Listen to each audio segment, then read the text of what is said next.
have the communication, very short communication with our focal points from both university. Professor Dr. Suzuki, are you still connecting us this afternoon? Professor Suzuki? Good afternoon. Good afternoon. Yes, good afternoon. I'm very glad to hear you again. And Professor Junoda, are you still connecting us? You are staying with us? Professor Junoda? Yes, I'm here. Sorry. Okay, yeah, I'm here.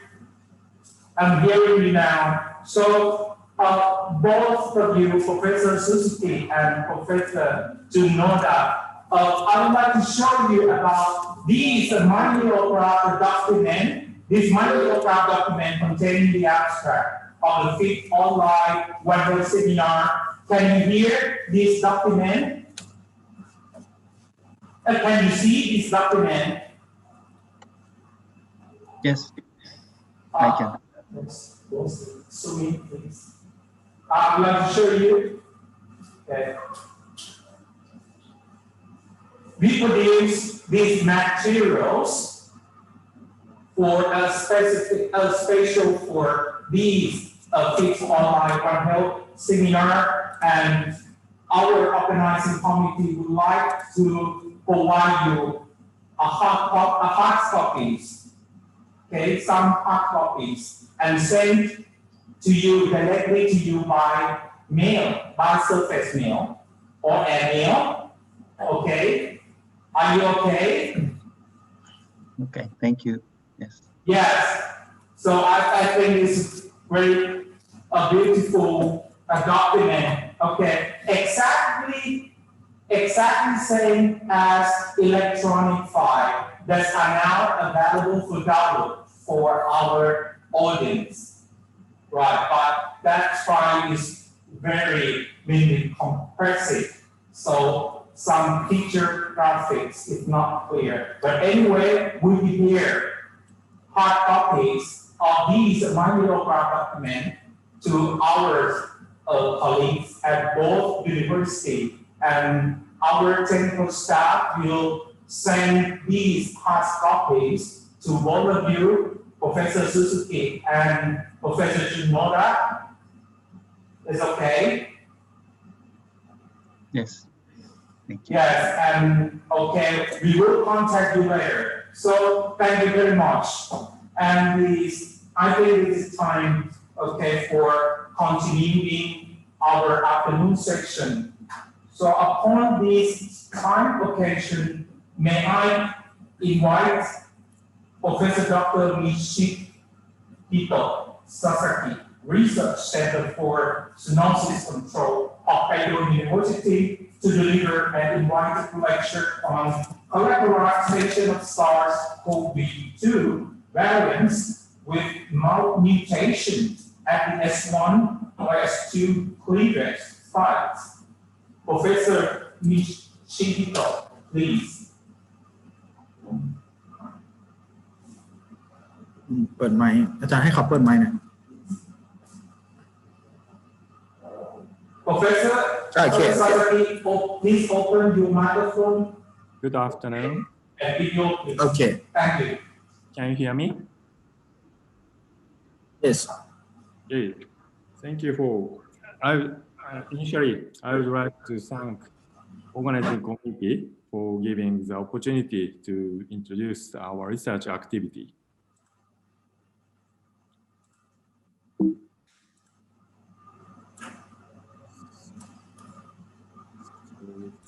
Today, I would like to introduce about my research activity about COVID-19. As you know, COVID-19 is caused by infection with severe acute respiratory syndrome coronavirus 2, SARS-CoV-2. The outer membrane of SARS coronavirus 2 virion consists of E protein, M protein, and S protein.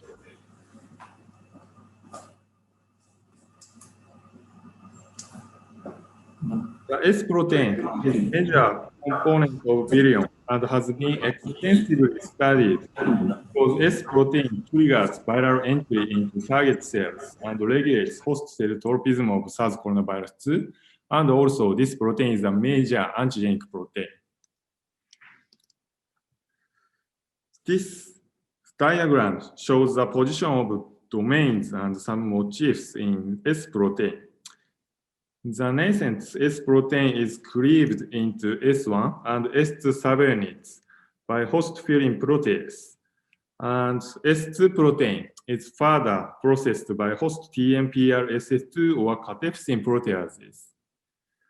Unlike SARS coronavirus, this SARS coronavirus 2 S protein possesses a characteristic arginine-rich polybasic motif shown in RRAR at the S1, S2 cleavage site.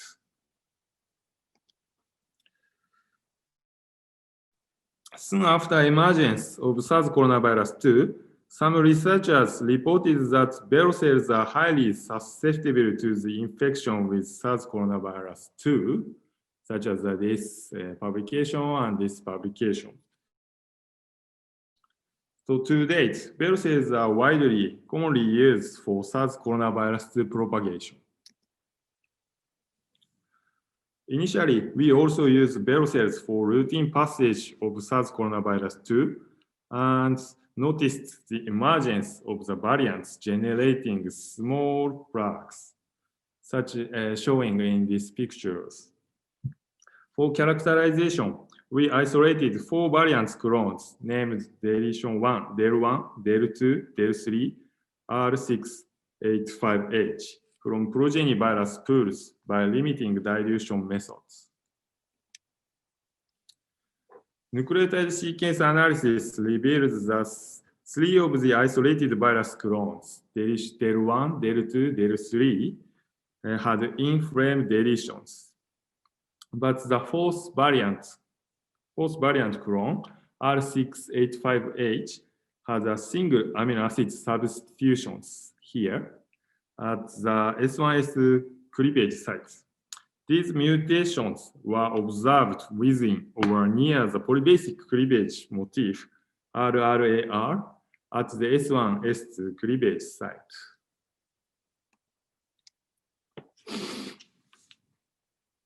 So we next evaluated the extent of cleavage of the nascent S protein by immunoblotting. Anti-S protein antibody recognize both full-length nascent S protein and its cleavaged product, S2 protein both. TMPR SS2 expressing Vero cells are highly susceptible to infection with both wild type and S gene mutant viruses showing these N protein signals. However, the cleaved S2 protein was only detected in cells infected with wild type virus and not infected with these S gene mutant viruses. We also examined the susceptibility of cell lines to the infection of S gene mutants. Vero cells are shown in the upper photos. Vero cells are highly susceptible to the infection of both wild type SARS coronavirus 2 and our isolated S gene mutant clones. In contrast to Vero cells, human CAL3 cells and CACO2 cells were less susceptible to the infection with the S gene mutants compared to the wild type virus.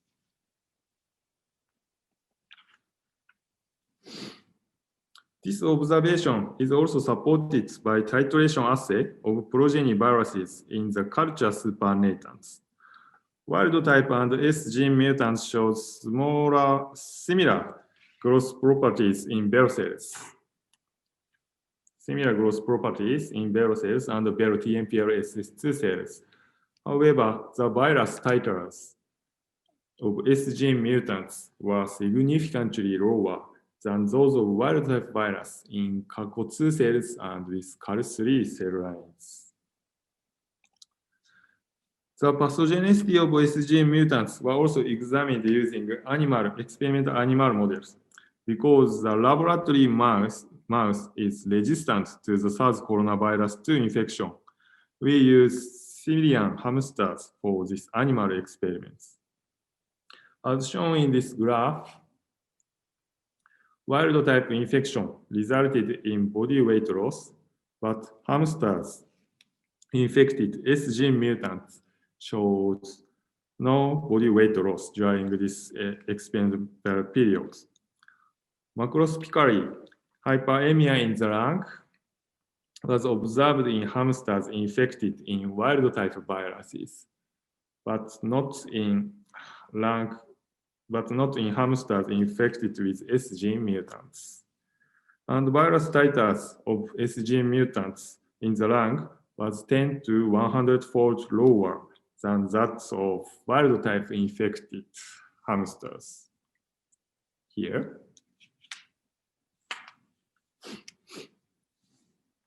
In human case, expression of inflammatory cytokines are induced by infection of SARS coronavirus 2, and these cytokine levels are considered to be correlated to the disease severity and prognosis of COVID-19. Consistent with virus titer in hamster lung, lower expression level of inflammatory cytokines such as interferon gamma, IL-6, IL-10, and CXCL10 were significantly lower in the lung of hamsters infected with these S gene mutants. We also examined the histological changes in hamster lungs. As shown in this slide, focal inflammatory cell infiltration and pulmonary edema and SARS coronavirus antigen positive cells observed in the alveolar cavity of hamsters infected wild type SARS coronavirus 2.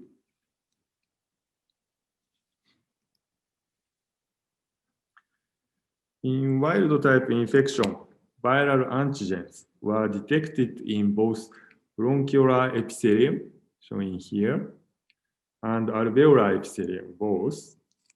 However, the infection with S gene mutants was limited to bronchiolar epithelium and not observed in alveolar region. So in summary, the SARS coronavirus S gene mutants are characterized as SARS coronavirus 2 variants showing smaller plaque size, inefficient proteolytic cleavage of S protein, and narrow range of cell tropism, and also attenuated. So these characters indicate the S gene mutant is different, totally different properties from clinical isolates of SARS coronavirus 2.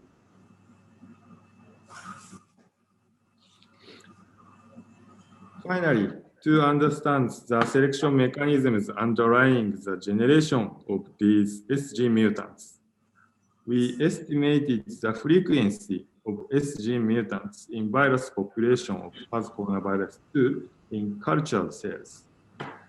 As shown in this slide, SARS coronavirus 2 from an original virus stock. This original virus stock was passaged at once to 4 times or 8 times in the indicated these cell lines. Then nucleotide sequence heterogeneity at the S1, S2 cleavage site of each passaged virus suspension was determined by deep sequencing analysis using Illumina MiSeq.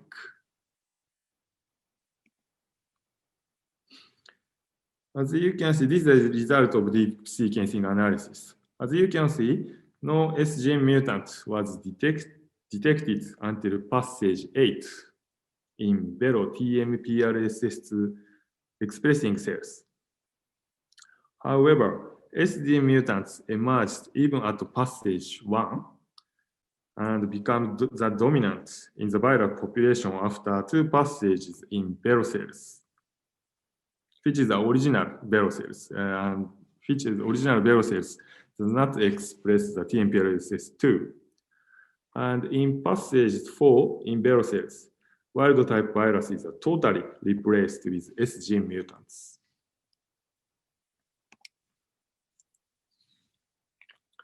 S gene mutants also emerged at passage 2, the virus, progeny virus propagated in 293TS2 expressing cells, which is also susceptible to SARS coronavirus infection. But no S gene mutants was detected in human CAL3 and CACO2 cell lines. This is a summary of deep sequencing analysis. So we found there is a strong association between the emergence of S gene mutants and TMPRSS2 expression in cells.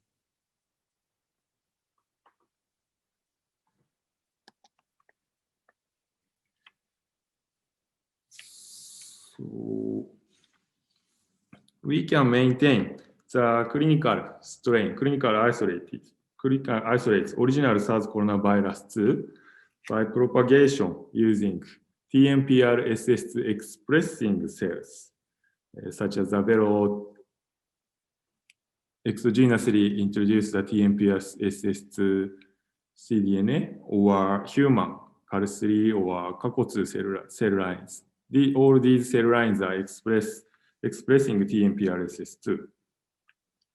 But propagation, SARS coronavirus propagation in TMPRSS2 deficient cells, such as the Vero cells or 293T cells, resulted in the emergence of S gene mutants. So in conclusion, researchers should be alert to the possibility of S gene mutations emerging in tissue culture propagated virus strains when we use the SARS coronavirus 2 for the research or vaccine production or some assays. Thank you for listening.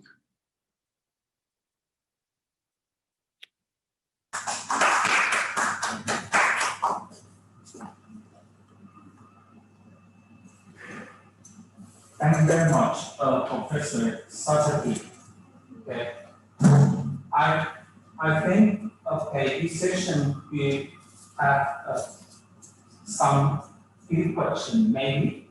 Okay, but anyway, I'm very sorry because of time constraints. I would like to continue to the next session, and I hope that Professor Sasaki, okay, you can respond to the specific question you have later.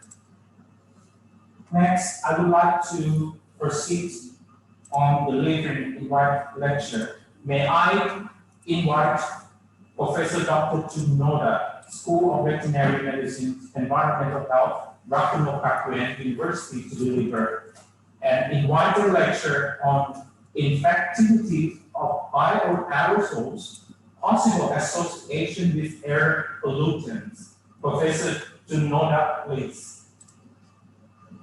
Okay, thank you for the introduction. Please show my slide. Yes. Okay. So first of all, I'd like to thank this wonderful opportunity to present some of the research data. And also, I think this is a good chance to find the new collaboration. Please feel free to contact me any research topic related to this aerosol science. And today's talk, my main focus is this infectivity of bioaerosols and association with air pollutants. So this is a photo of the Bangkok with a heavily polluted day, and those conditions we try to understand the infection related to those polluted day. Next slide, please. So this is the recent paper published still in review process, but exposure to air pollutants and COVID-19 mortality in the United States. And they did a nationwide cross-sectional study. And they found that they covered the almost 98% of population. And they found that the increased concentration of PM2.5 which lead to the 8% COVID-19 death rate increase. So a figure on right top indicates the PM2.5 concentration distribution, and brown color or yellow color indicates high concentration, and then the bottom map indicates the case of the or the death rate of the COVID-19. So they, the idea is that they have some linkage between the PM2.5 and the death rate increase. So the air pollution is maybe playing infectious disease. And next slide, please. Also, there is a study indicating the connection between COVID-19 outbreak and the NOx, nitrogen oxide emission in EU. So left top figure indicates the concentration of NO2, and the blue color is low concentration, and the white red indicates the higher concentration. And the bottom line is the high NO2 concentration is associated with COVID-19 fatality. And I forgot to mention about the right color figure indicates the how the air movement. So the Italy and the Spain indicates the low air flux of the movement. So at the end, the accumulated NOx will be found on those areas. So the people living there, they are exposed to this high NOx or NO2 concentration. And the bottom figure with the this graph, the horizontal axis indicates the NO2 concentration, and the vertical axis indicates the death number, the fatality. So you can see in the red circle on right, at Spain and Italy, they tend to have the high death number when there's a high concentration of NOx. So those two example indicates the air pollutants are somewhat associated with COVID-19 cases. Next slide, please. And those two slides, previous slides, indicate the more like epidemiological study. But then this is the more measurement-based study indicating the how the air pollutants are associated with available concentration of mainly bacteria. So the horizontal axis indicates the air quality. So the left is excellent air quality condition, and then the right is the severely polluted air condition. So air quality. So the AQI, the air quality index number become higher as you go. And the indicates the concentration of the bioaerosols, the aerosol contain biological material, mainly the bacteria. And you can see the tendency to increase as the air quality become worse. So there is a possible association with bacteria or the pathogen, possibly the microorganism in the air increase as the air quality become worse. So those are the three sort of background information about the maybe there's a connection between air pollution and microorganisms and possibly the pathogens. So that leads to this COVID-19 example. Okay, next slide, please. And so people thought about what's the connection between those two, air pollution and this influence of the COVID-19 outbreaks. And this paper didn't really show or say a clear answer, but the underlined section bottom says that this research should come from multidisciplinary approach involving a strong collaboration between traditionally distinct disciplines of science, and in a particular, virologist, epidemiologist, toxicologist, physician, aerobiologist, aerosol scientist, and the meteorologist. So I think that summarizes pretty much the how One Health approach is needed for this kind of infectious disease. Mainly this case is the airborne infectious disease. Next slide, please. And the WHO states that the air pollution is the silent killer, and people concern a lot about the how to prevent or lower the air pollution. And people associate the air pollution. When you hear air pollution, people mainly associate with those like a smokestack image indicates the something come from the combustion of fossil fuels or some other industrial activities. But I think the biological components like bioaerosols also may play a big role for this causing the silent killer. So the point is, I think we should look into more of the biological component in the air as well. So the bioaerosol is important topic to solve this infectious disease problem. Next slide, please. So that is the figure that I always borrow from this Florida University, the sort of public health section that indicates the connection between the environmental health and human health. Okay, so next slide, please. So I'd like to talk a little bit about the bioaerosols, and this is the closest we can get with the biological aerosols. Actually, we can be the sort of emission or emitter of the bioaerosols. When we sneeze, we generate a lot of droplets. And if the person is sick, infected, then this emitted droplets or particulate matters contain quite a lot of the pathogens also. And another point I like to mention is when people sneeze or when people exhale, it's not only the virus by itself or bacteria, the pathogen come out.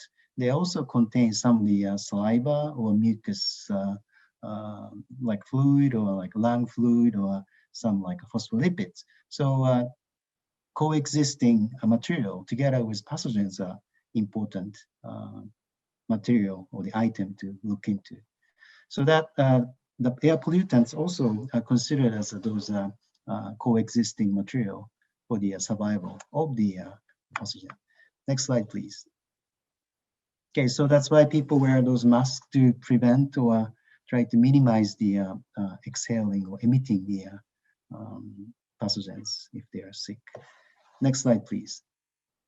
And just a quick overview of the how small they are. The blue line indicates the PM 2.5 or the 2.5 micron. So we talk a lot about the PM 2.5 concentration because that can cause a lot of health problem. And that bacteria and the virus is well below those size ranges. So for example, the virus is like 5 nanometer to 500 nanometer, which is much below or lower than the this PM 2.5 level. So you can imagine those virus can transmit or float around suspended in air quite long time and then cause infection. And also the part of the bacteria as well. So just to get the impression of the size range of those pathogens. Okay, next slide, please. So to understand more, we tried a very simple laboratory study. The hypothesis is that existing PM 2.5, this case, we only examined the black carbon soot, but may act as the protective material for the biological aerosols, bioaerosols, against the UV ray and some other stresses. Next slide, please. So we tried to do in a very simple experimental setup, and we carried out together with the Research Institute of Tuberculosis and Rakunogake University RGU team that we simply use this chamber system to mix the biological aerosol together with soot. Maybe a little bit difficult to see, but right-hand side, you can see the candle, and then the soot is generated. Unfortunately, I cannot use the pointer, but there's a soot generated. And then the nebulizer introduces the bacteria inside a chamber, and then we collect them on the filter. Next slide, please. So since I don't have a time, I'll go very quickly. This is the filter unit. We collected the soot and the bacteria together. And since we cannot really measure the amount of soot, we use the gray scale as the amount of soot we collected or having together with bacteria. So the color bar indicates the number indicates the amount of soot. Okay, next please.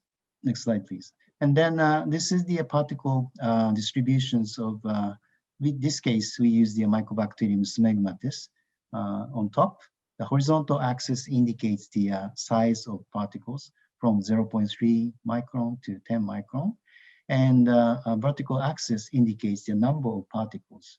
So you can see the, for the bacteria, about 2.1 or 2 micron is the sort of a peak. So the greatest number you can find. So we can say that we successfully introduced the bacteria into the chamber system. And the bottom figure, the axis is the same, but 0.3 micron has the largest concentration. So the soot material is much smaller than the bacteria. So you can imagine like a coexisting soot can be like a bacteria wearing a jacket if they are attached together. Next slide, please. And one thing people may wonder, like maybe the soot by itself, they may damage the bacteria. So this is the very fundamental step that we mix the control filter without soot, and then the bottom one is with the soot, and then simply culture them to see if the presence of soot can affect the growth. And turn out that it doesn't really affect the for the bacteria. Well, in this case, we use the freshly generated soot. So that is maybe not realistic or real situation. The generated soot can be oxidized, or they may aged and then have a different property. So we just get this information as a freshly generated soot. Next slide, please. And then next step is what about the this stress with the UV radiation? So we cut the filter, and then one is without the soot and with soot. And then we basically expose the UV ray for given time, 15 seconds, 30 seconds, 60 seconds. And then see the culture them, and then see how many bacteria can survive under this stress condition. Next slide, please. And here's the result. We just use the colony forming unit as the indicator, the number of the bacteria survive with soot but without soot. So by comparing those two conditions, we can see the how the soot affect the survival of the bacteria under the UV stress condition. And the horizontal axis indicates 15, 30, 60 seconds, which is the UV radiation time. And then vertical axis indicates the Mycobacterium smegmatis survival rate. And 3 bars for each time slot. The far left one is the light amount of soot. And in the middle one, the gray color, is the middle amount of soot. And then the black one is the really high concentration of soot. So you can see that the gray and the black color soot survived much higher than the low soot group. And that tendency, or that the trend, is similar to 30 seconds, 60 seconds, that having a soot significantly helped to survive the bacteria. Okay. So that's the finding. Next slide, please. So my time is almost up. So so the summary, I think the soot did not prevent the growth of M. smegmatis, but soot helped survive. Okay. And I think the idea is finding an important factor for them to survive. Then we can estimate the, or we can try to control by minimizing such risk component. Or we can have some kind of alert system when there is a high concentration of such component, then we can have the more extra caution and so forth. So to the end, I think this is the environmental science, or the environmental health aspect of the this approach to more the atmospheric science approach to deal with this infectious disease. So I think that overall, we need to have this multidisciplinary approach to solve this infectious disease related topic. Okay, next slide, please. Yeah, I think that's the end, and thank you for your attention. And also I'd like to thank all the collaborators. Thank you.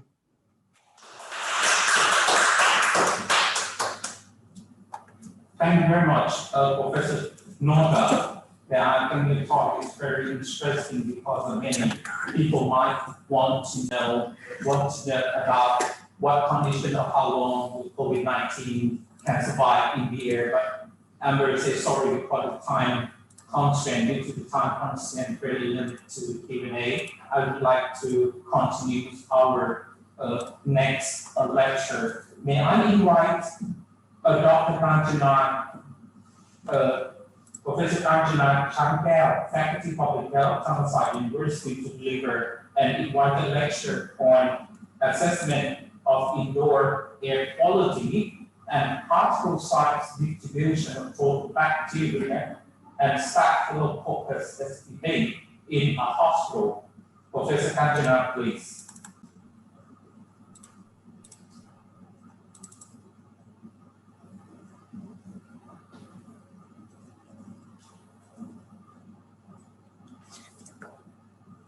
Hello everyone. Today I would like to present my research entitled Assessment of Indoor Air Quality and Particle Size Distributions of Total Bacteria and Staphylococcus species in a hospital.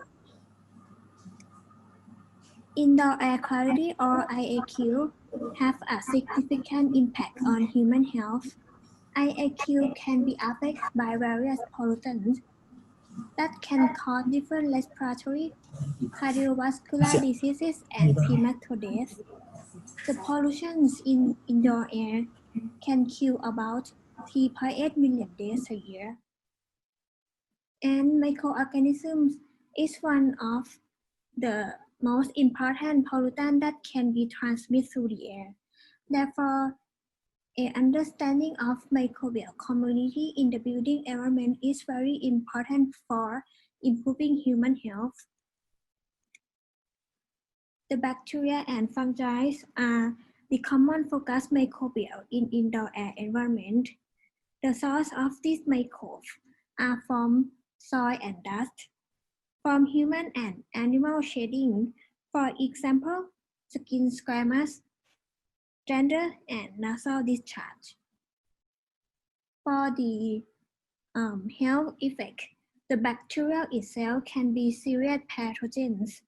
For the fungi, is a common allergen and can cause opportunistic infection in humans. The diameter of airborne particle is most important parameter that determines how the particle will behave in the air. Comparisons between the particle transmissions. The large particle will settle close to the source of the particle, while the small particle size will stay aloft and drift long distance. Once inhaled, very small particles can reach deeper into the lung.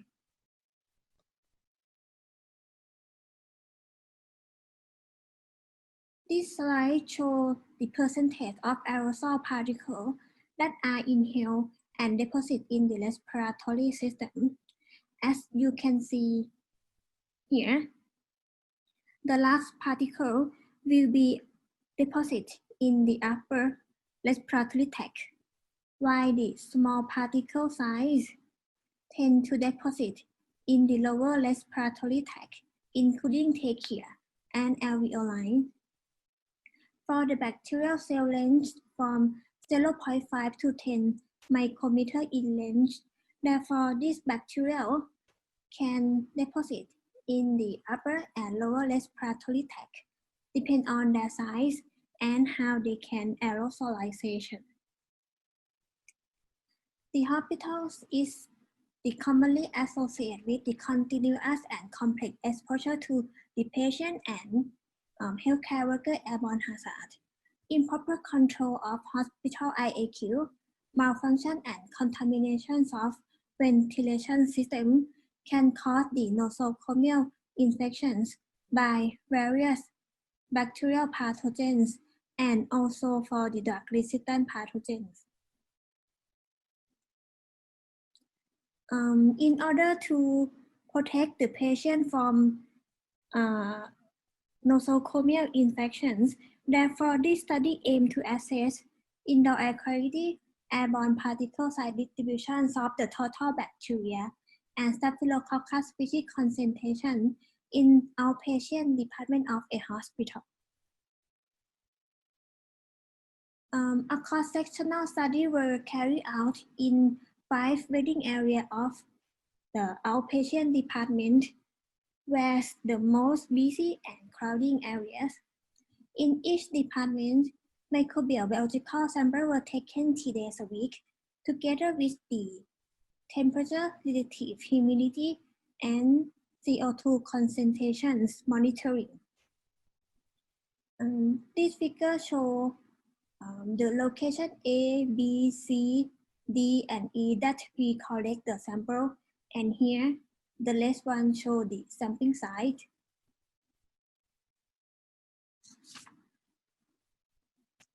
In this study, we collect the air sample using this one, the Anderson six-stage impactor.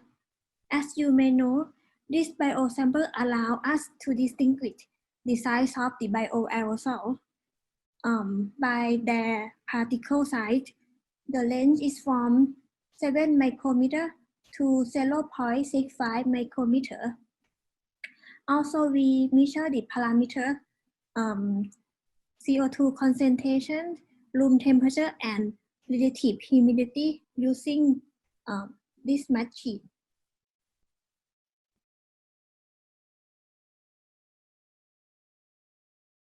After the air sampling, the microbial assay were performed. The colony on TSA were counted as total bacteria. The suspected Staphylococcus species isolated on the BPA were confirmed by gram staining and further confirmed by the biochemical test. Here we show the identifications of the Staphylococcus species and S. aureus. This is the colony morphology on the BPA that we suspect there's Staphylococcus species. Then we confirm by the gram staining and further confirm as the S. aureus by biochemical test.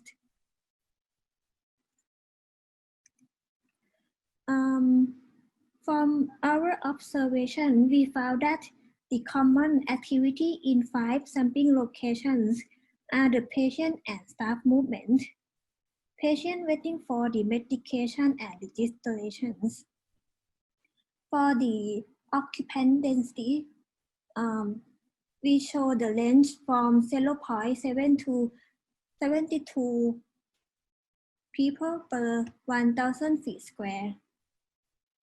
And the highest was found in the location E. Here. The maximum occupant density at the study location were higher than the default value recommended by the actuary. And this column shows the air conditioning system installed at the study locations. There's split type air conditioning and also recirculating air conditioning system.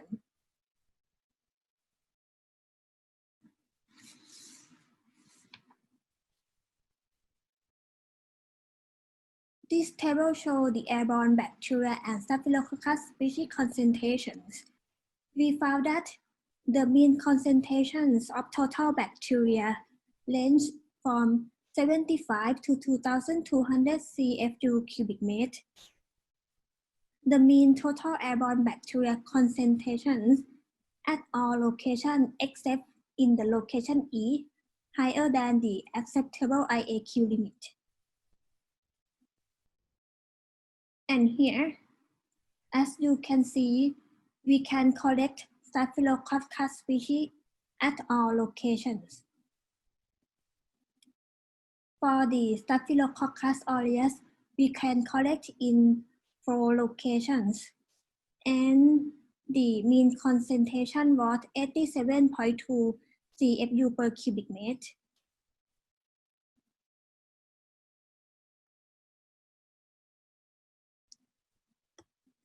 This finding shows concentrations of total bacteria obtained from 4 sampling locations are above the acceptable standard, indicate the possible human health risk via the airborne transmission or the direct contact. The presence of Staphylococcus species and S. aureus creates additional risk because these microorganisms can cause of nosocomial infection.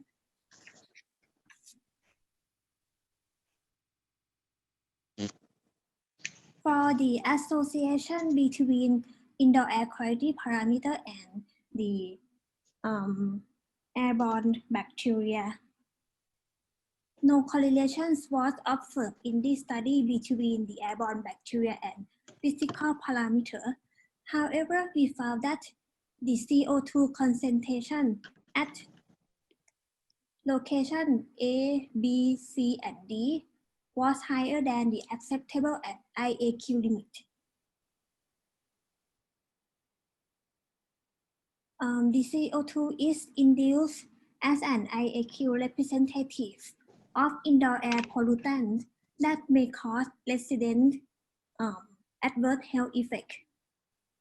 The high concentrations of CO2 together with the occupant density observed in this study could indicate insufficient air ventilation due to the use of recirculating air conditioners.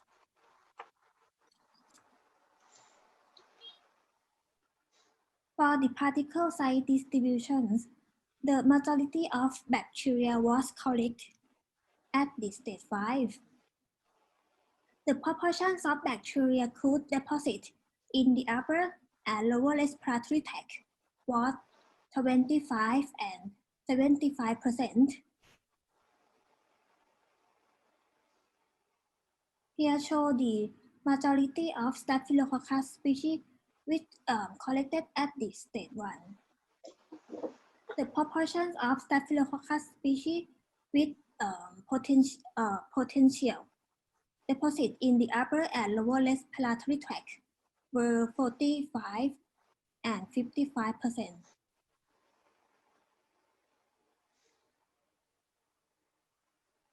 The maximum concentrations of Staphylococcus species was associated with the particle size from 7 to 12 micrometer, indicating the locations on the skin squamous, droplet, and dust.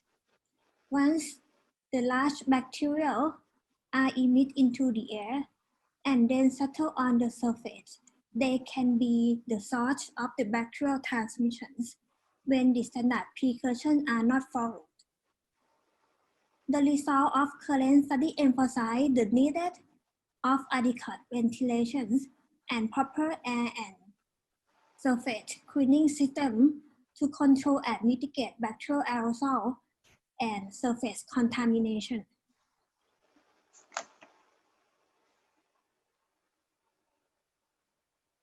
In conclusion, high airborne concentration, CO2 level indicate poor ventilation, overcrowding, and unsanitary IAQ.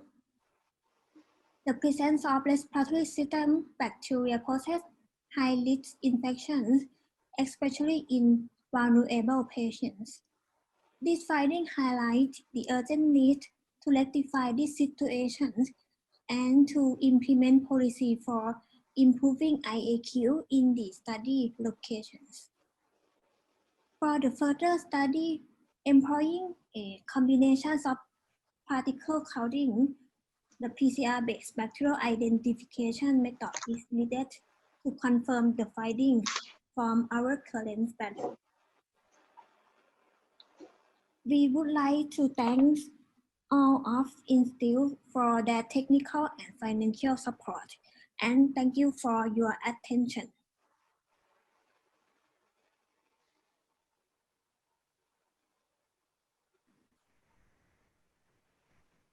Professor Dr. Kanjana. Also, this talk is very interesting about the indoor air qualities, and many people might want to know also about the hospital-acquired infection, particularly with the staphylococcus.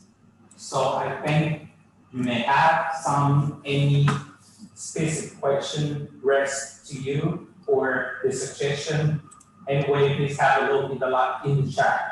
So the time is very variable, so we would not to disturb you more time because the time in Hokkaido is almost 15, right? It's almost 15 o'clock or 3 p.m. So I think you might have a short afternoon coffee break. So I thought we will spend only within the 15 minutes for these coffee break.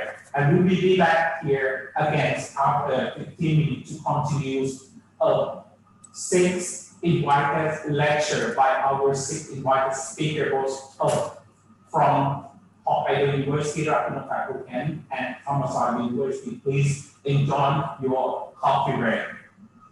Thank you very much.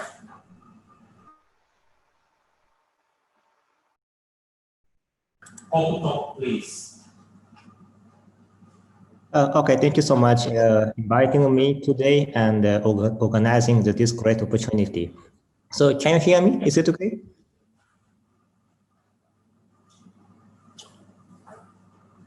I hope you are hearing me.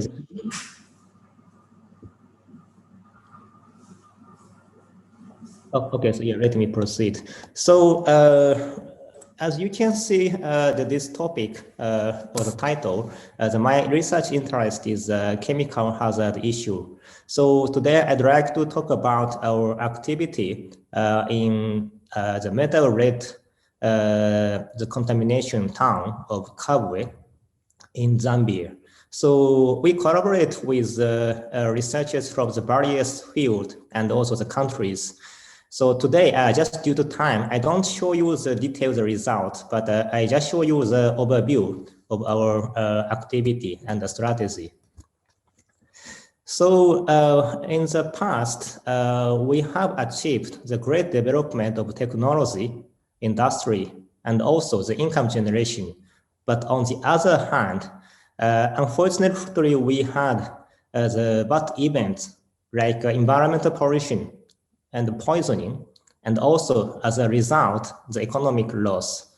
So it's important to balance the social development and the One Health, meaning the good management of the environment.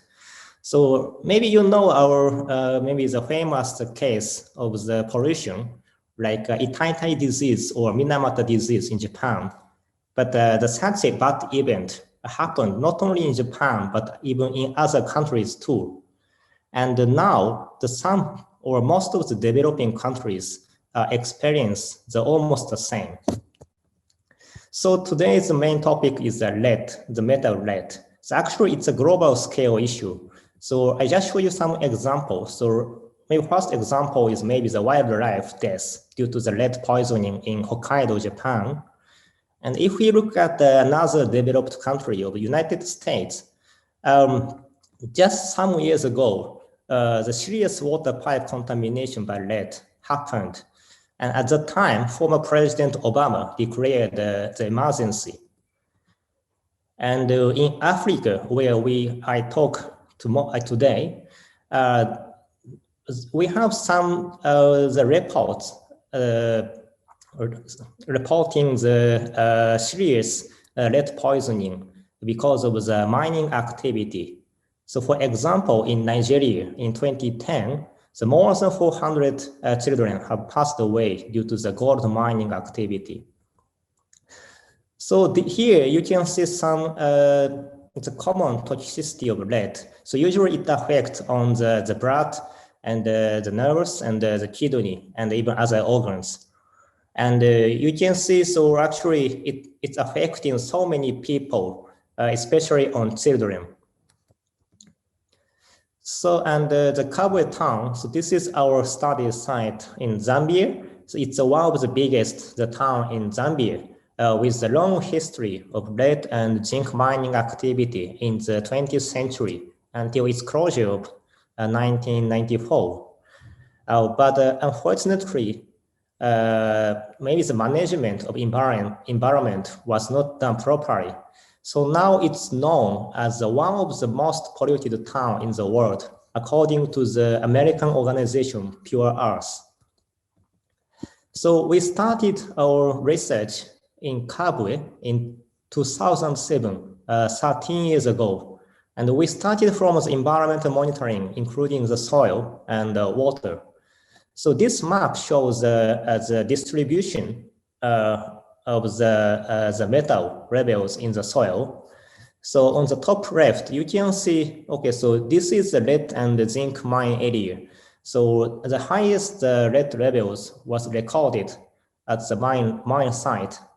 And the levels gradually decrease as the distance from the mine increase.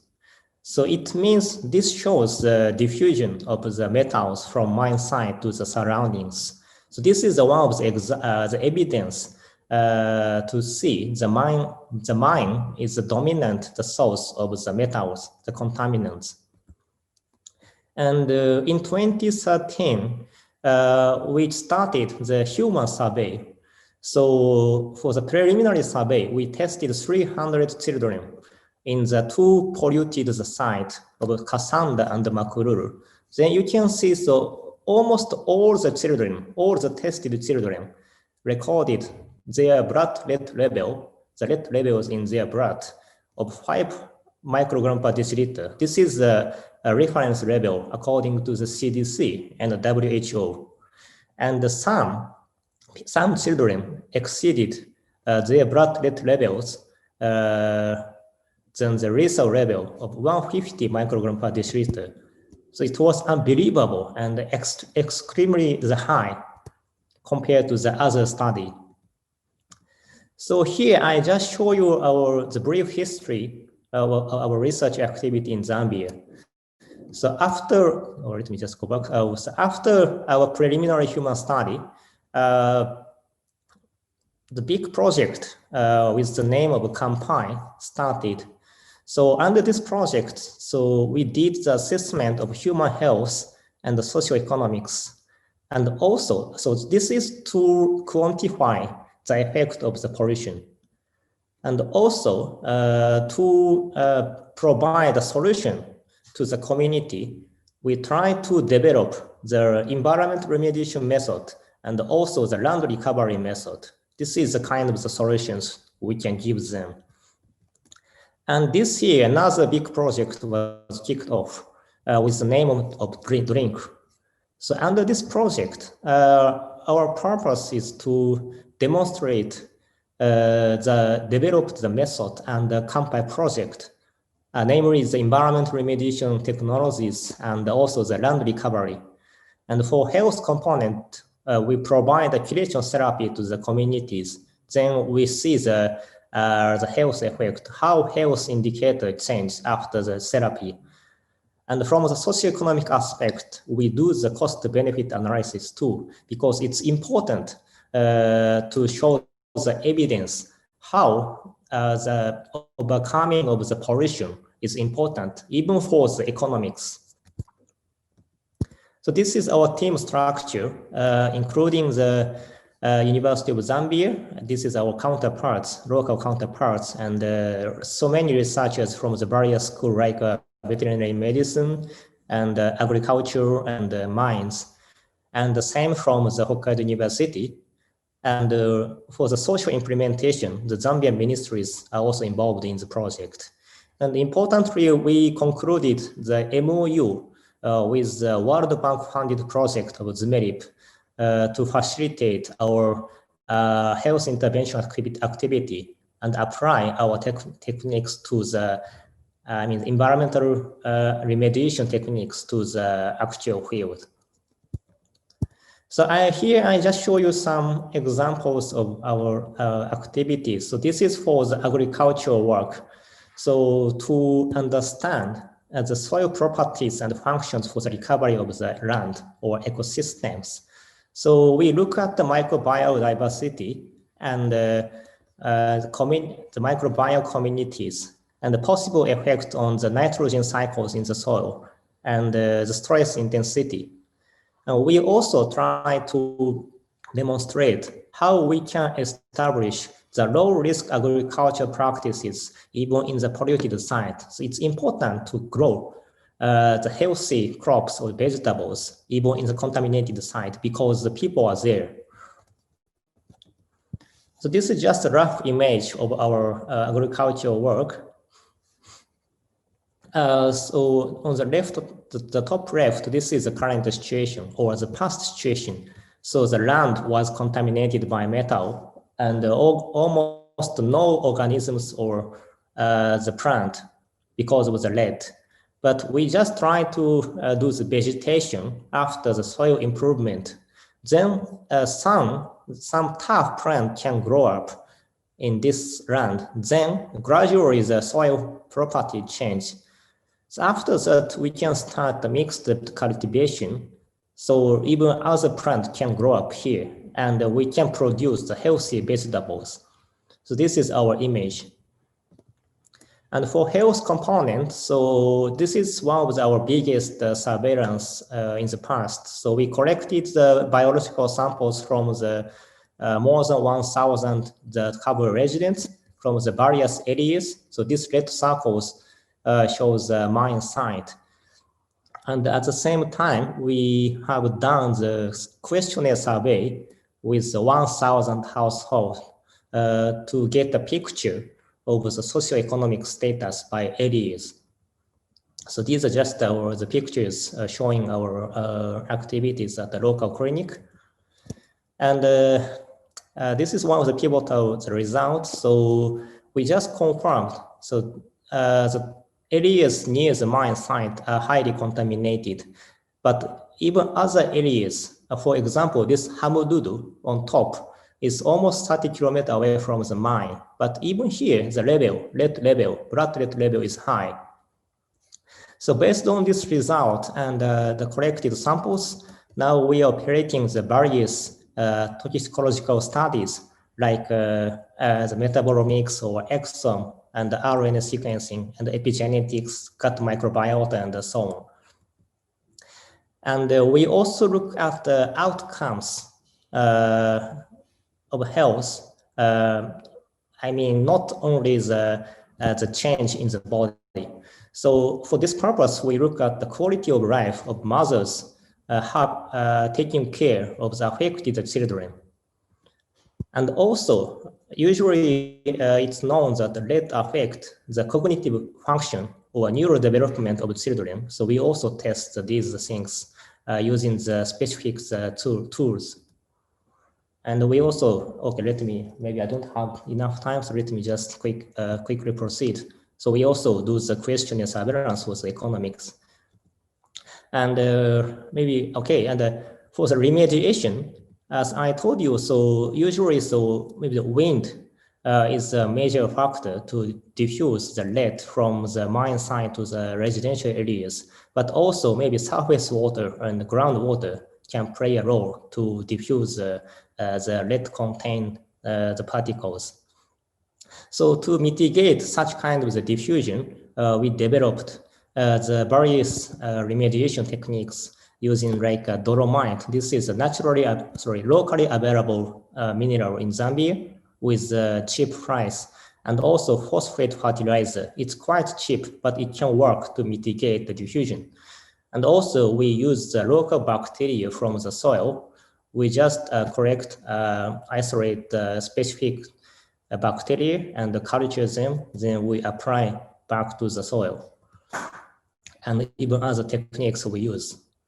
So this is a story now we are working on. Of course, we need to remediate the environment with the cost.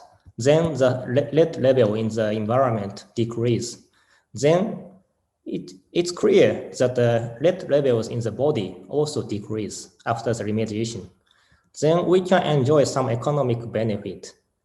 But we need to quantify the disease properly. It means a cost-benefit analysis. We need to compare the cost for environmental remediation and our benefit, economic benefit at the end. But to analyze the cost-benefit, we need to get so many parameters, and we need to estimate or predict using such kind of the models. So firstly, we just estimate the cost for the remediation, but also to predict the possible change of the red level in the body, we need to collect various data and use the models. So this is our the biggest work with joint team from the School of Veterinary Medicine and medical school, and also agriculture and engineering teams. So thank you so much for your kind attention today.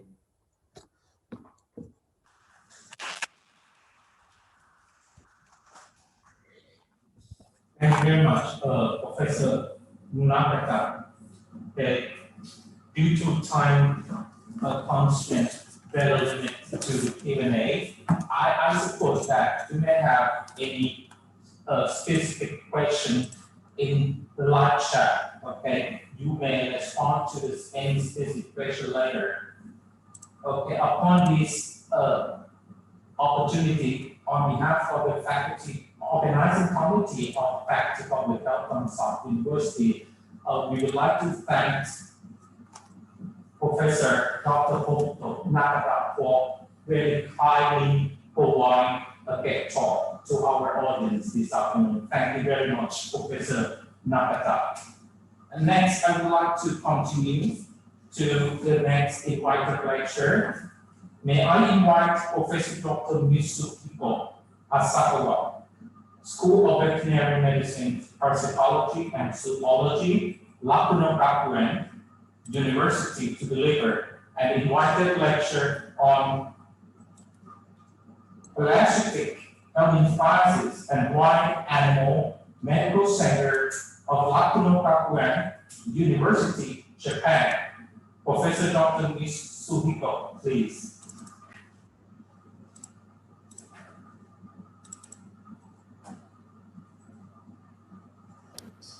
Okay, now I talk about parasitic pneumocystis and our facility.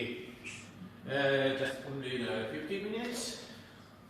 All right, our facility, Wild Animal Medical Center, was established in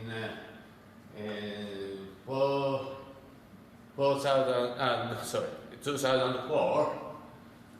And to study the educate zoo and wildlife medicine, medical zoology, or something like that. We are here in Hokkaido and your country, Thammasat University in Thailand, and this is a bird's view of our university, and this is animal hospital of our university, and this area is Sapporo City, the capital city of Hokkaido, and our facility is this is our animal medical center, hospital. And our facility is here, like that, so tiny building. And our facility is a wild animal hospital or rescue center or something like that. You know, see the here, the wild boars, black dog, and and so many wildlife patients carried to our facility, and some of them returned to the wild. But other case is, for example, this deer crash by car, and this patient carried to our facility as well. But facility. deer. Now, vegetation in our city, but finally dead. Some cases is like I guess in the surrounding area of our university. Of course, we check the parasite, or for example, the ticks, and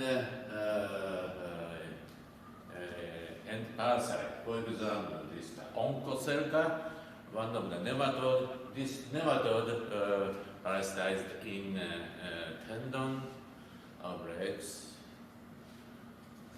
and Fasciolaris as well. These are the river, and this agent, the parasite, can parasitize the human as well. So that is a zoonotic. Sometimes morphology and DNA or something like that. And this guy is raccoon. This raccoon is absolutely alien species in Japan. 1970s, the raccoon was very popular to Japanese people because baby raccoon is very cute, but after the adult raccoon is very nasty and aggressive, so return to the wild. But this raccoon can produce by themselves, now become alien species. So this is our university hospital, animal hospital in cattle area. The alien species raccoon invaded animal hospital, and I have to manage this guy. I called emergent call from them, and I have to perform the emergent control of the animals. For example, this animal absolutely big pest for the agriculture, and sometimes invade the private yard. And this is a fox. This is not alien species, endemic in Japan. But these guys carry the echinococcus, one of the sisters, and echinococcus is provoked from this parasite. This is my home, near to our university, and my cat came to the rodent. This rodent has a larvae of the echinococcus, like this. This white part is the region of the derived from the larvae of the echinococcus, and same region in human as well. So that is absolutely dangerous zoonotic parasite. But sometimes this parasite in zoo animal. The orangutan. We kept the orangutan in zoo, but sometimes the ape are dead by the echinococcus. Some cases are published. You may read this. And I said that alien species of the raccoon. So that is that raccoon has so many agents. So we have to capture, correct this animal in field or forest. So our facility is field epidemiological investigation center as well. So according to our survey of and parasite of the raccoon, we can correct the cestor, but other species of the echinococcus, that is very lucky. So, and roundworm, the raccoon roundworm is so important zoonotic agent, but we cannot obtain raccoon roundworm. But instead of the raccoon roundworm, we correct the raccoon-like roundworm from the raccoon. That is a very complicated sound, but this is a raccoon roundworm, Ascaris toxocara tanuki, mean raccoon-like roundworm. But the morphology and the morphology is very similar, so we have to check the molecular. You can identify the raccoon and raccoon-like dog.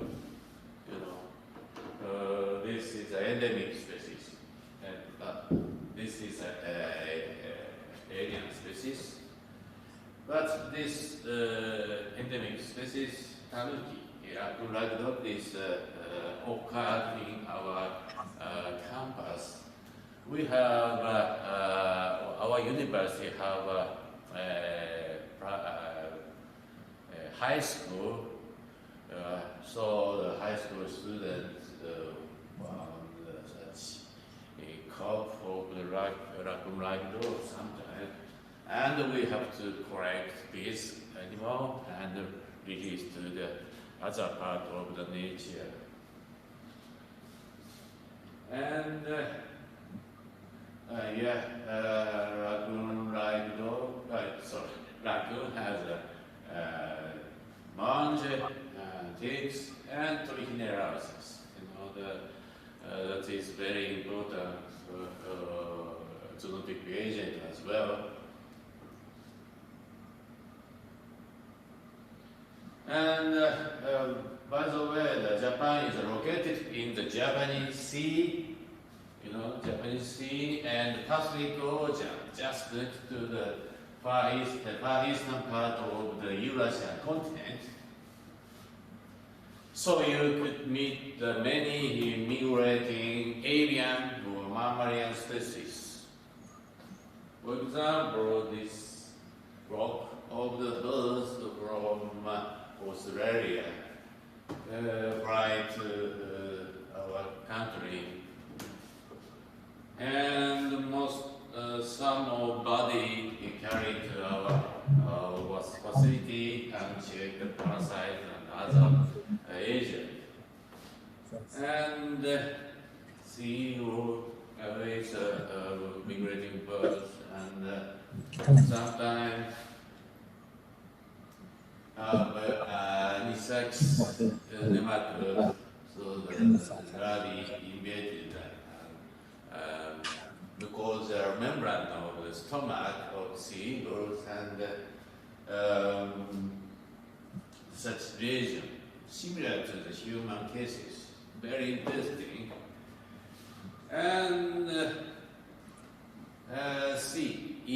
seal issues of Hokkaido in winter occur so many because the seal eat the fish. The fish is a very important resource of the fishery industry. So some guys control this animal, and we correct the carcass. sometimes unchecked reagent, sometimes we're surrounding the sequence, and we have to check the body and function as well, and check the postmortem performed, and some of the parasites are detected from drawing. For example, this anisakis, we check this and the morphology and molecular. Anyway, we have so many research projects or activity in our facility. So very busy. Not only the parasite or infectious disease, but also the emergency call or pest management or something like that, or rescue center as well. Anyway, adding to our activity, we have an educational platform of wild medicine and parasitology for overseas students, including your country.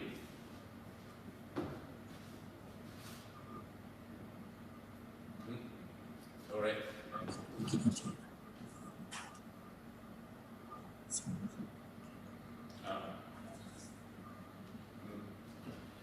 Your Thailand student is very, very good student and eager to absorb the nourishment.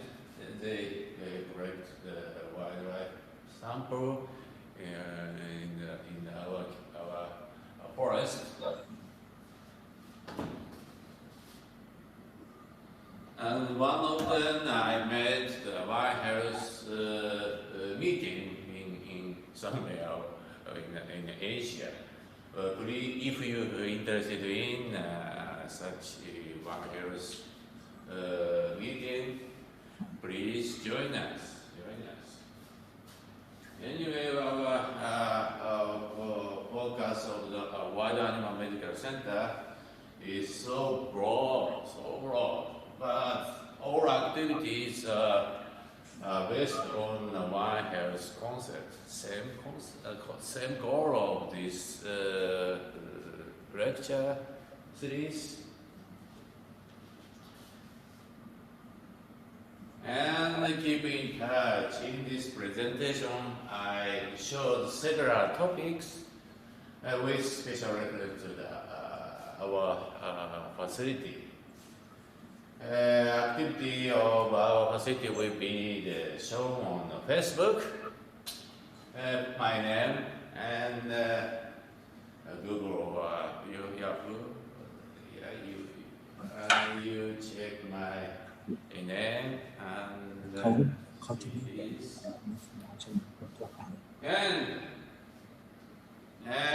oh yeah, this is my photo.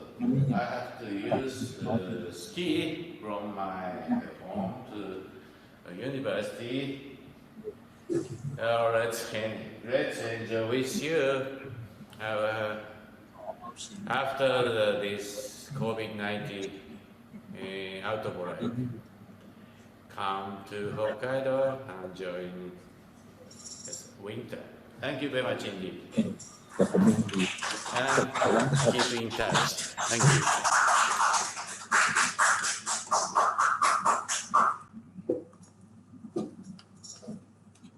Yes. Thank you very much. Yes. Okay. Thank you very much. Thank you. Asakawa. Yes, Professor Asakawa. I'm so scared because I would say collectively means two people. Asakawa. Okay. Thank you very much. I also think we suppose that you might have a very specific question or comments. Okay. raised by our audience that deposits their question. May I request you, you may respond to any specific question in the live chat later. So due to time limits to Q&A, I would like to take this opportunity on behalf of the organizing committee, the faculty of Public Health, Thammasat University. I would like to thank you very much for kindly providing this very excellent talk. Thank you very much, Professor Asakawa. The next session, I would like to continue, for invited lecture delivered by me. So I would like to change my, duty or my job from moderator to speakers now. Okay. So, this topic is focused on Bujia Bahangjai parasitic ecosystem, focusing on the landscape ecology and epidemiology of epizootic Bujia Bahangjai in Thailand. So, the reason is Bujia Bahangjai is normally this parasite is zoonotic disease. But one thing we need to create a concept about lingering with us emerging zoonosis that caused by Bujia Bahangjai in Thailand, because we often found the childhood infection most likely within a past decade. And we don't know whether the vulnerability in how the susceptible persons, particularly the children under 15 years of age, becomes exposed to the infection than adults. And this is the reason why we need to learn more about the Bujia Bahangjai parasitic ecosystem, and that might help better understand particularly the epizootic transmission of these parasites. So begin with the understanding about the Bujia Bahangjai parasitic ecosystem. As far as we understand, this parasite require the animal reservoir host, particularly domestic cat and dog. And they have main animal reservoir role in enzootic cycle of the parasite.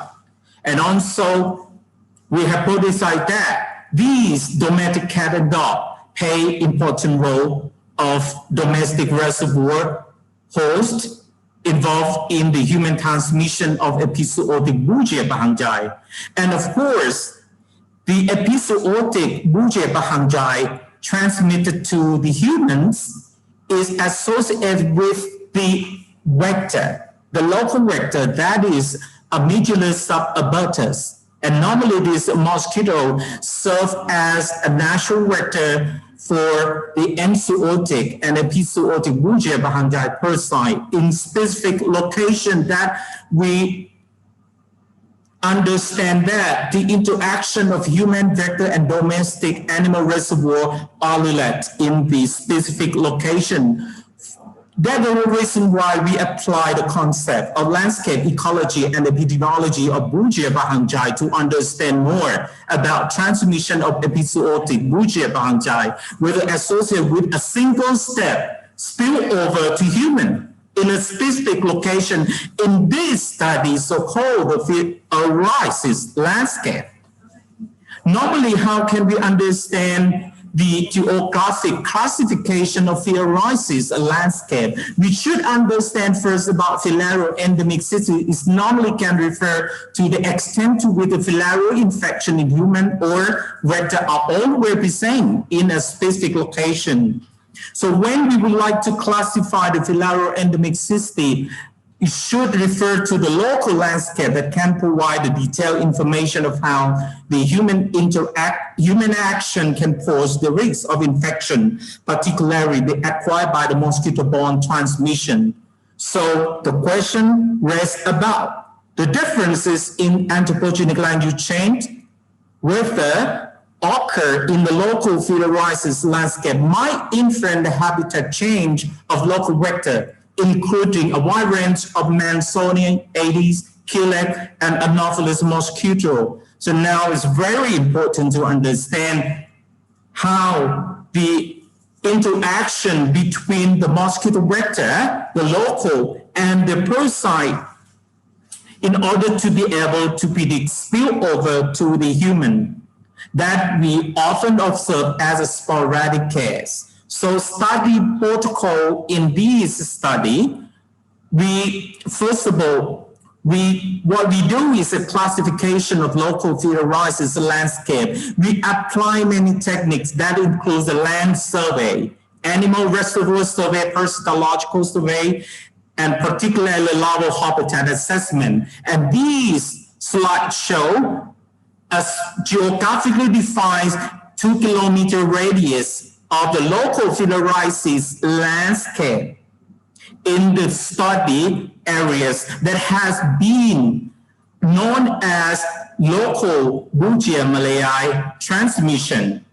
And you can find how we decide grid to select the specific location within 2-kilometer radius. And what we found based on the result obtained from the land survey, parasitological survey, animal reservoir survey, and the larval habitat assessment, we selected 4 diverse ecotopes with a different elevation.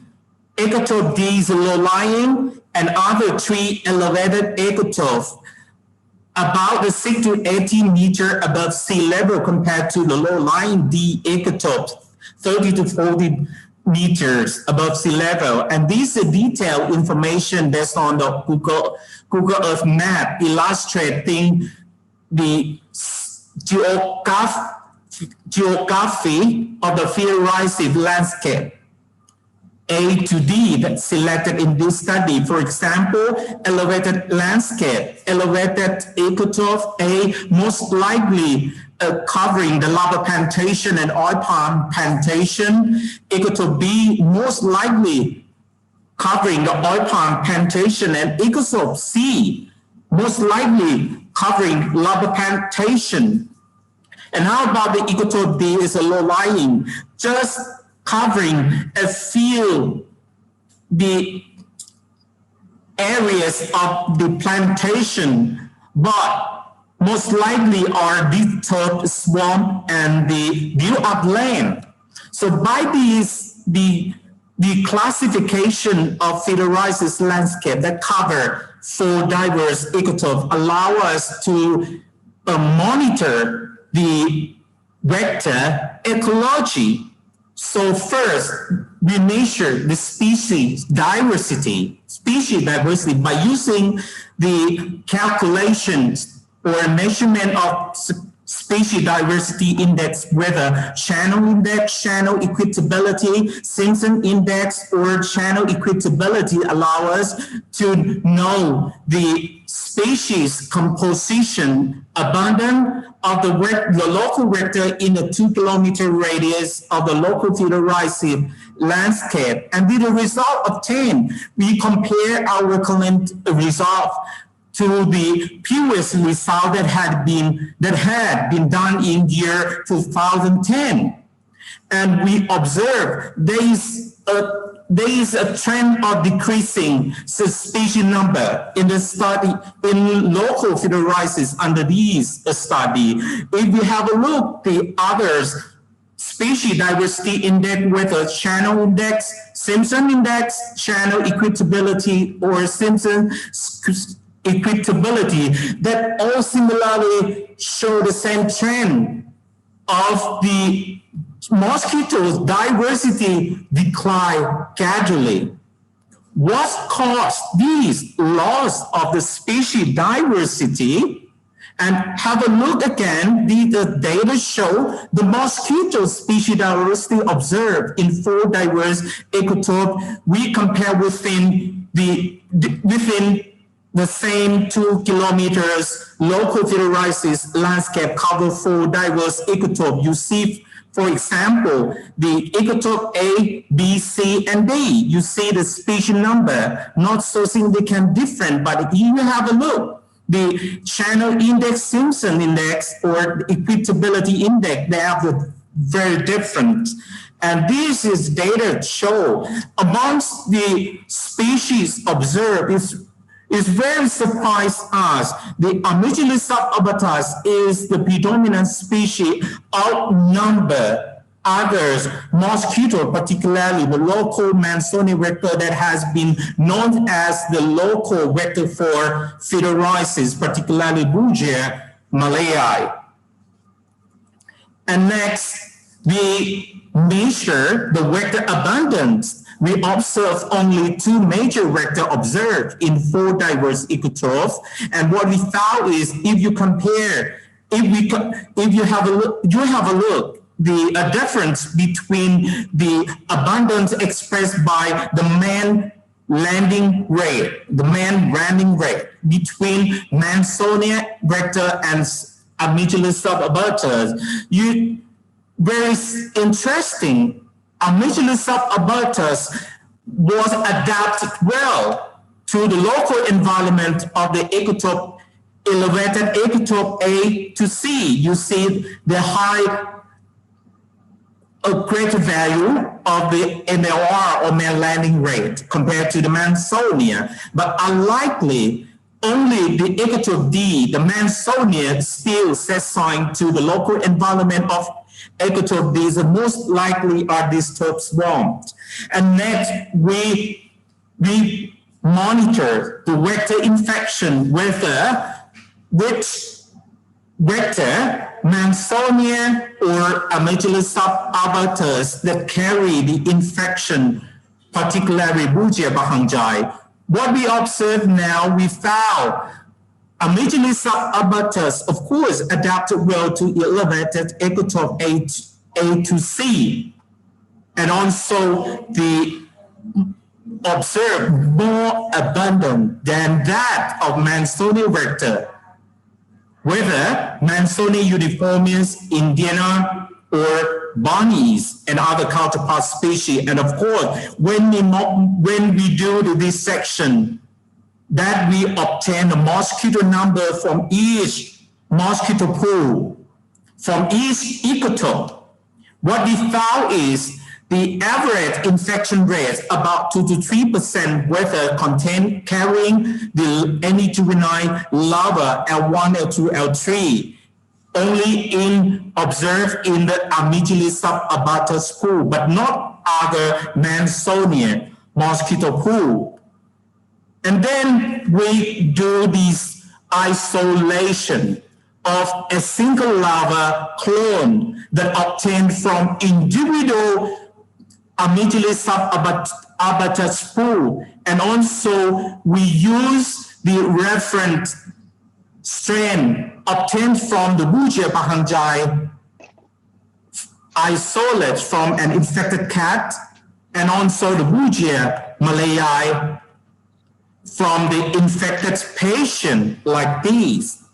And by using molecular diagnosis of a representative L3 larva clone, we developed the newly designed touch-up nasal PCR specific for orthologous filariobeta tubulin genes. And what we found is this PCR format only yield the putative amplification patterns of the Bugia bahangjai and the Dilophilaria imitis as compared to that of Bucolidaban costi, human isolate, Bugia malayi, human isolate, Bugia bahangjai, and Dilophilaria microfilaria in isolate from domestic cat and dog. And this is a result that obtained. It's very interesting. If you have a look at the upper panel, by using the microfilaria genomic DNA templates from Bucolidaban costi human isolate and Bugia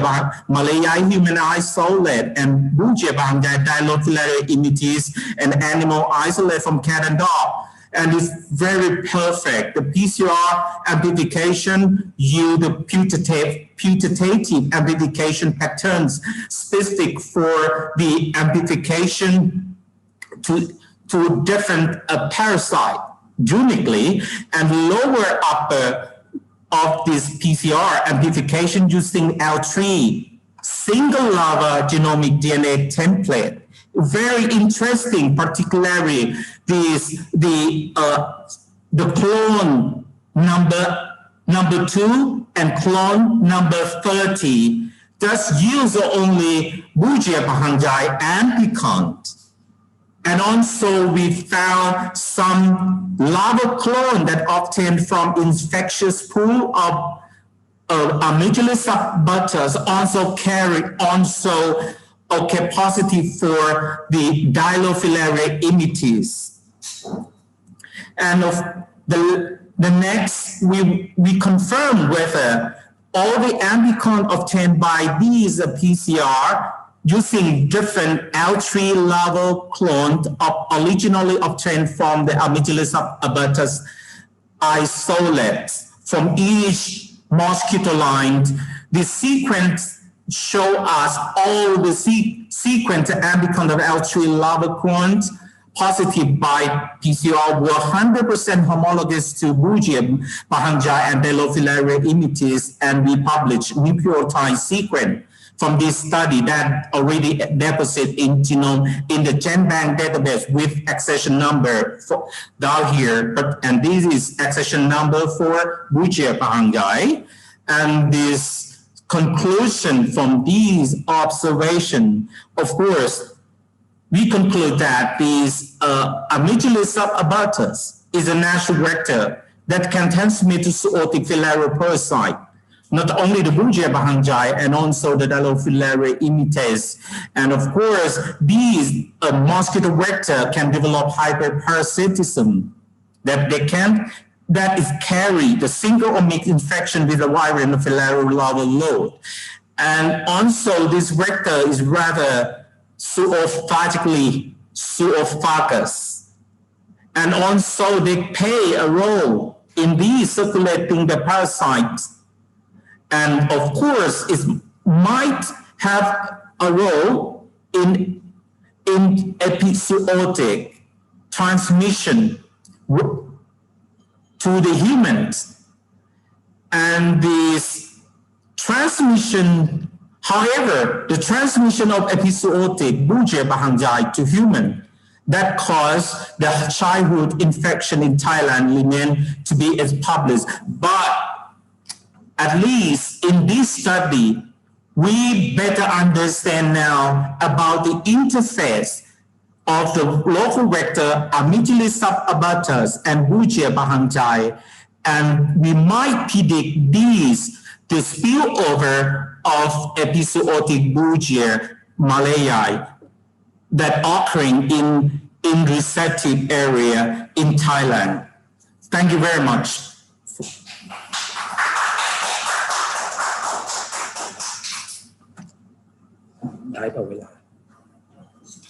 Okay, we have a pretty enough time. So I think, okay, I would not to answer myself. I would like to continue our invited lecture. So I share my staff now to be a moderator.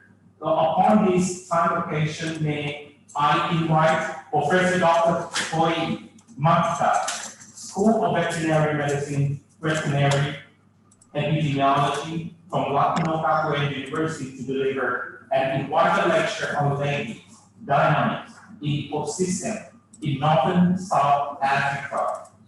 Professor Dr. Makta, please. Thank you very much. I think the organizer can show my slide, or should I? I'll share. Share. Okay. Okay, thank you very much for your support. And Dr. Ajisak, thank you so much for organizing this very interesting and important meeting. And congratulations, everybody from 3 universities. I want to talk about rabies in Africa in the context of One Health, particularly based on the ecosystem health. Please, next slide.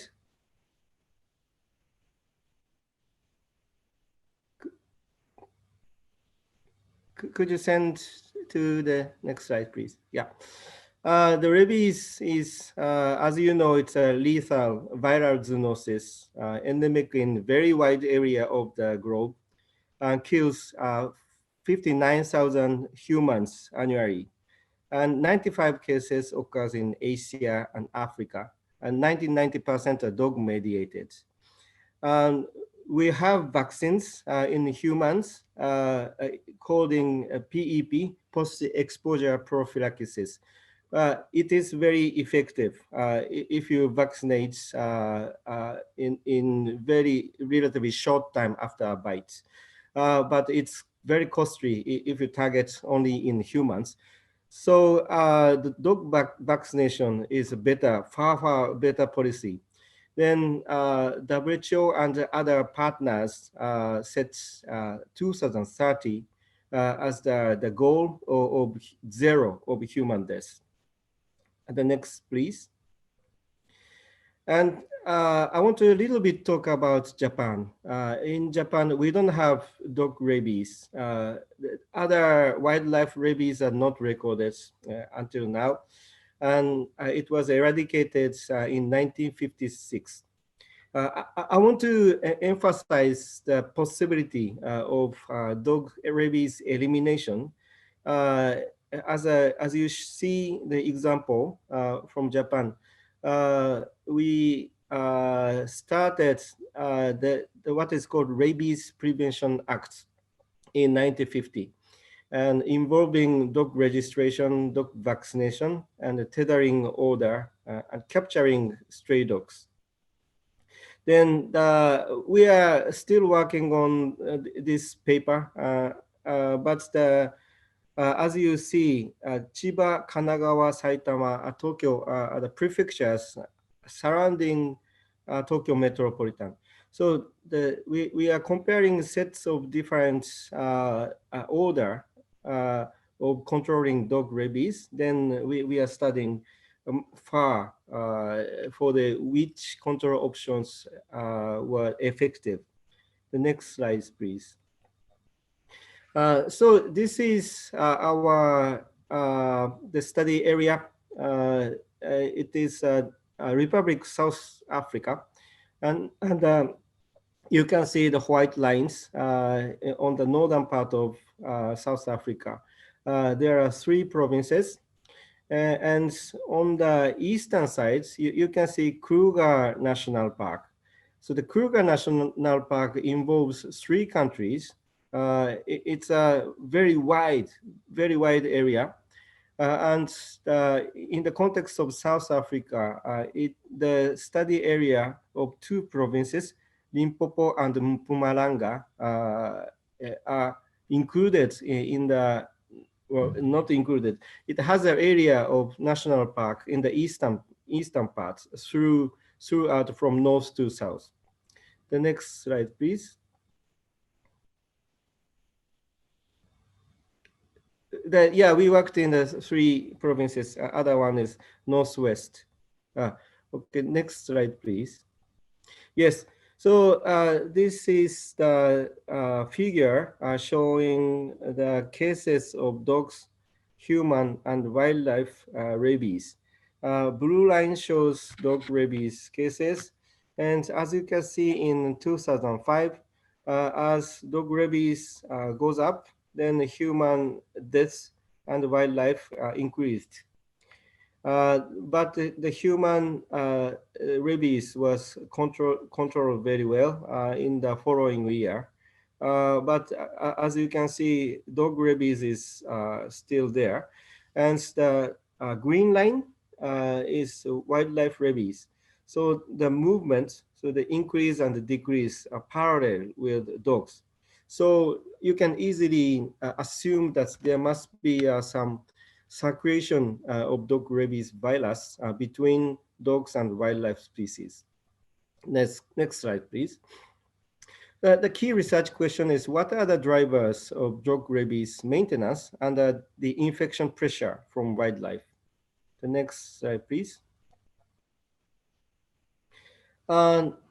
This corporate map, the brown color and the pale area are showing the dog rabies cases.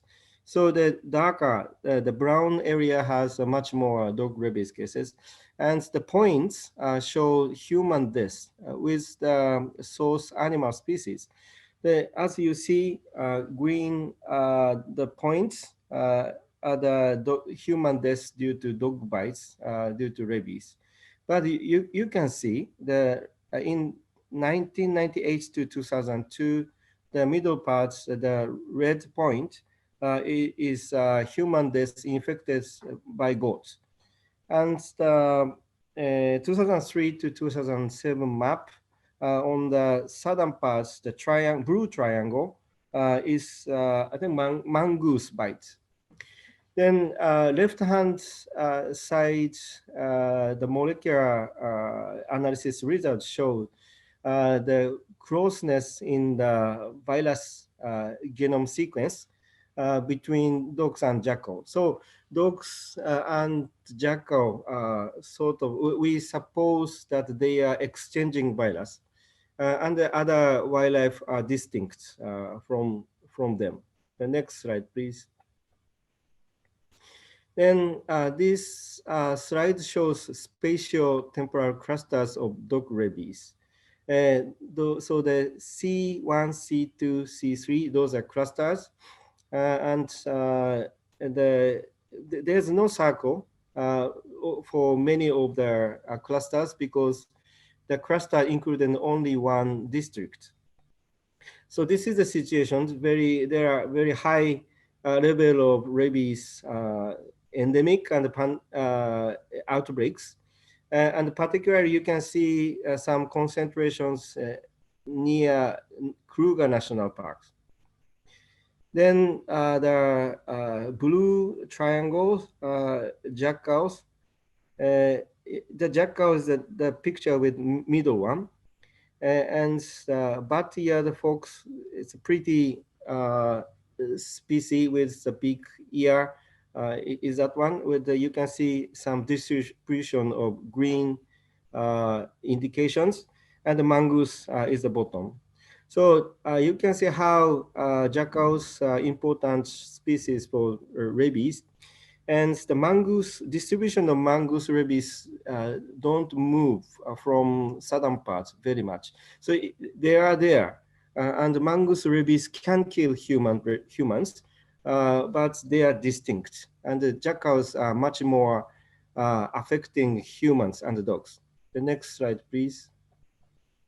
So we worked on principal components of ecological barriers, the upper table, and please, you can see the PC2 is characterized by the woodlands. I highlighted with red letter. And the bottom multivariable INLA model, it's a geographic, the Bayesian model, identifies this PC2 and the precipitation are the key factors influencing dog rabies. So the high risk area indicated by red on the right-hand side shows the high risk in Kruger National Park. Which is explained by woodlands and the precipitation. The next slide, please. Yeah, so sorry, the first one was the slide looks like similar, but this information contains 20 years records. So this is the second one, yeah.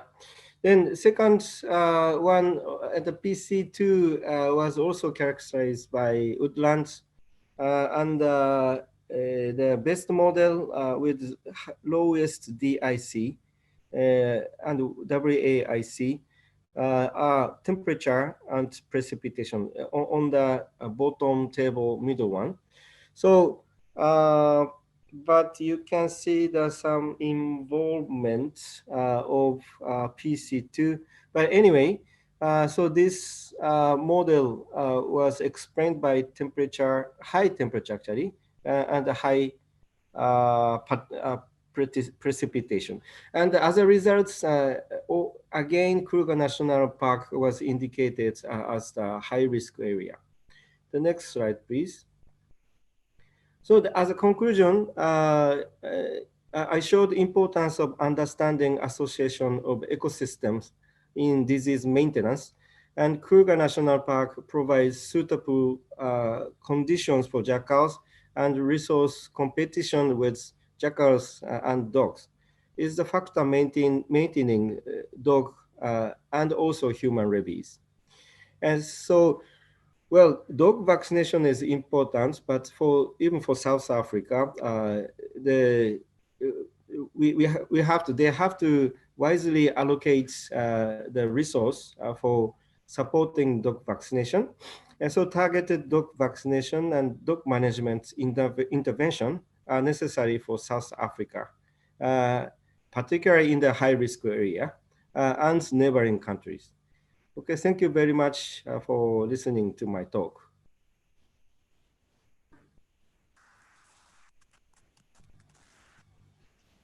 Thank you very much, Professor Thammasat. You have pretty much fun. Okay, your presentation has been very interesting now. Okay, I would like to have a question to you, Professor Thammasat. Okay, could you please express more about these rabies emergence? Some documents address the rabies as a lingering zoonotic disease, but not emerging disease. It depends on the incident rate. That is correct or not?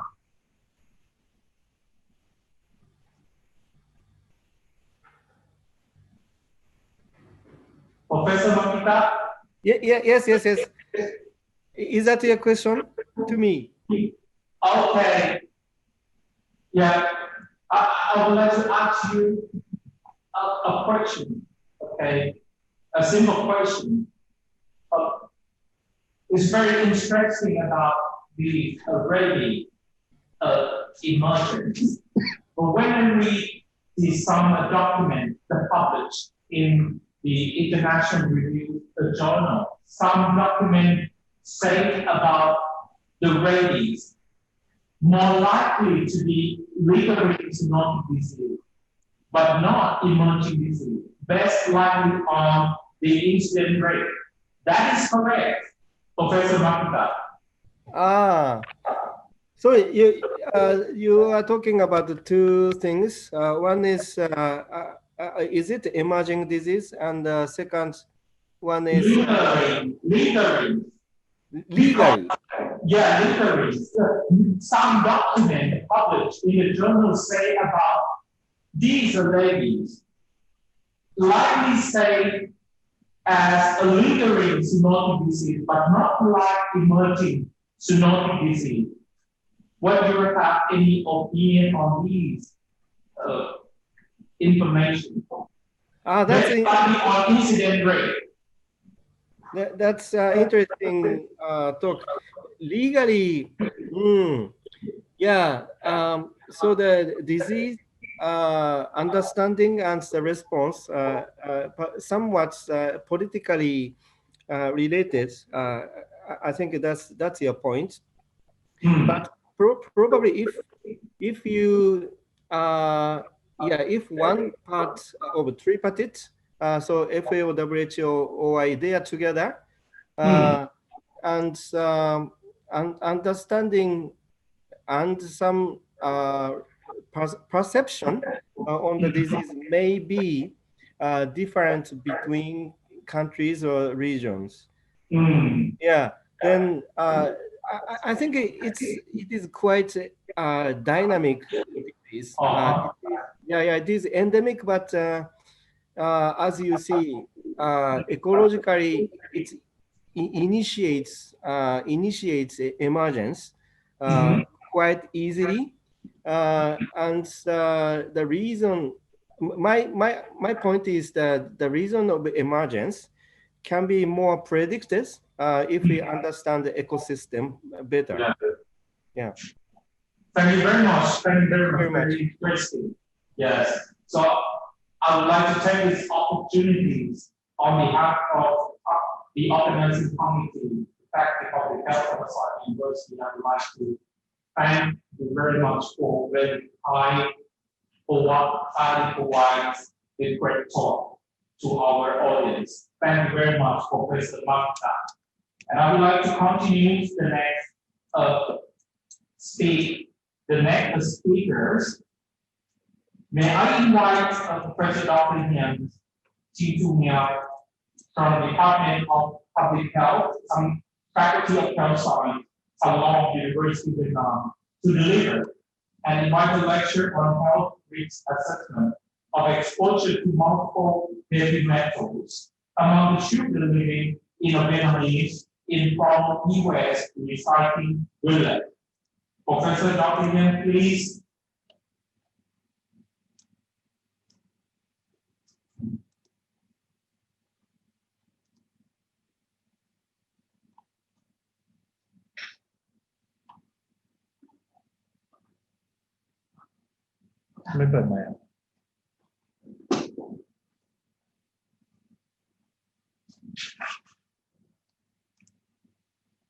Dr. Hian, please open your microphone, please. Oh, really? Okay. Can you hear me? Yes, thank you. Okay, sorry.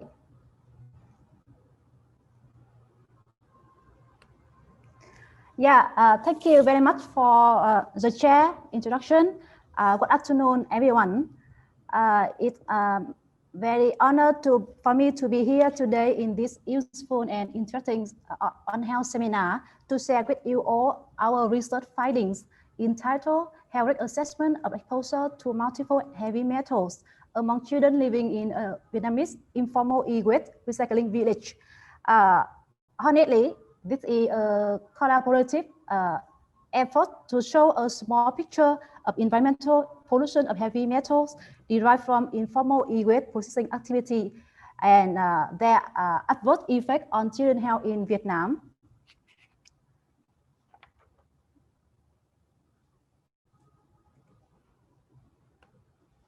As we know that e-waste is considered as a global hazard due to their significant environmental pollution and health concern.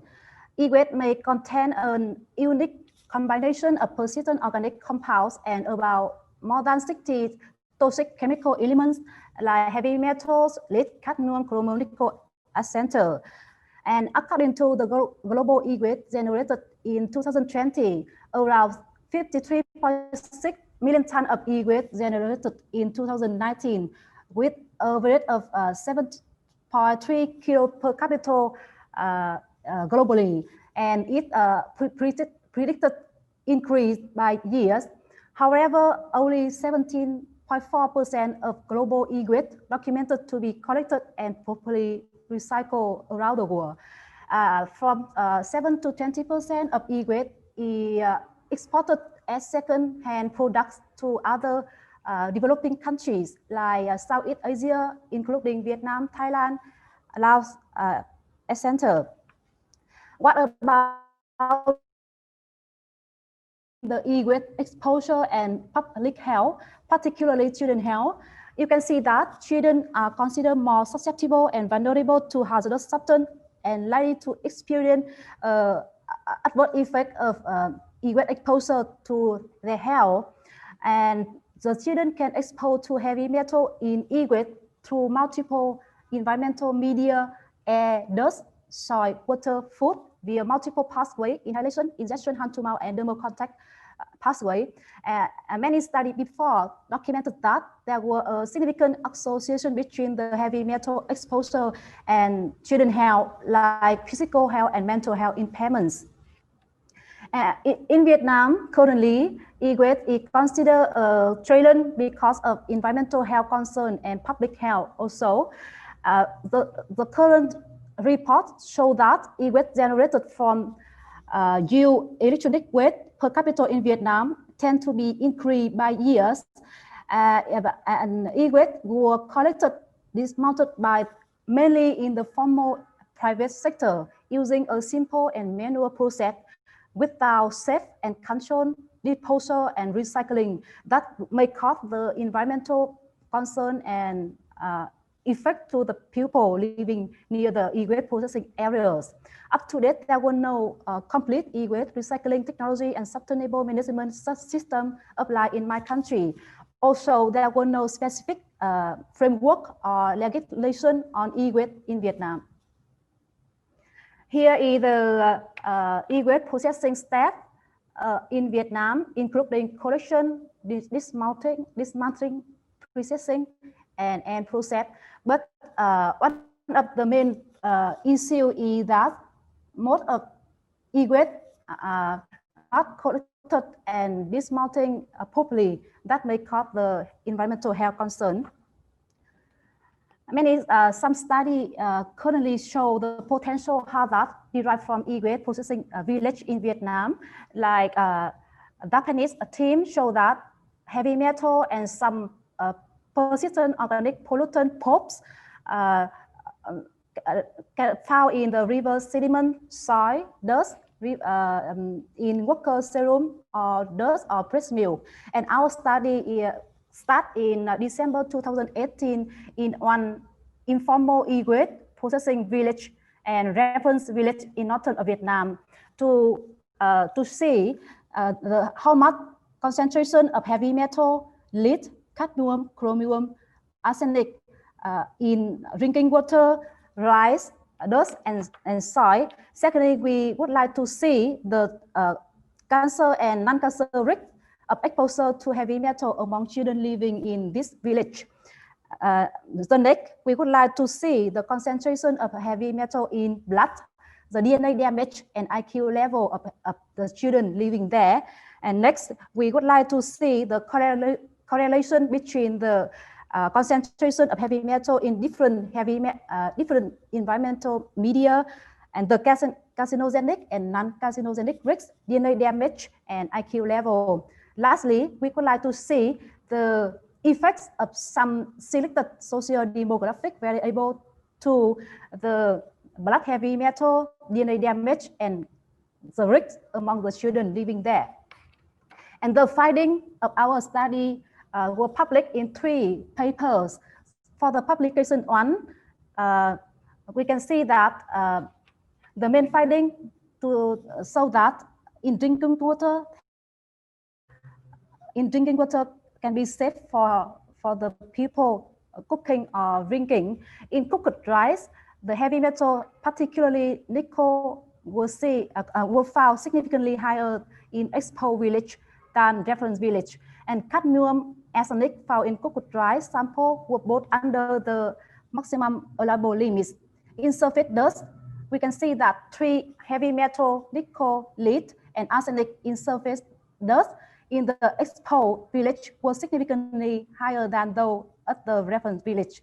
The same, we found that in indoor soil, for heavy metal in indoor soil at the exposed village was significantly higher than the reference village.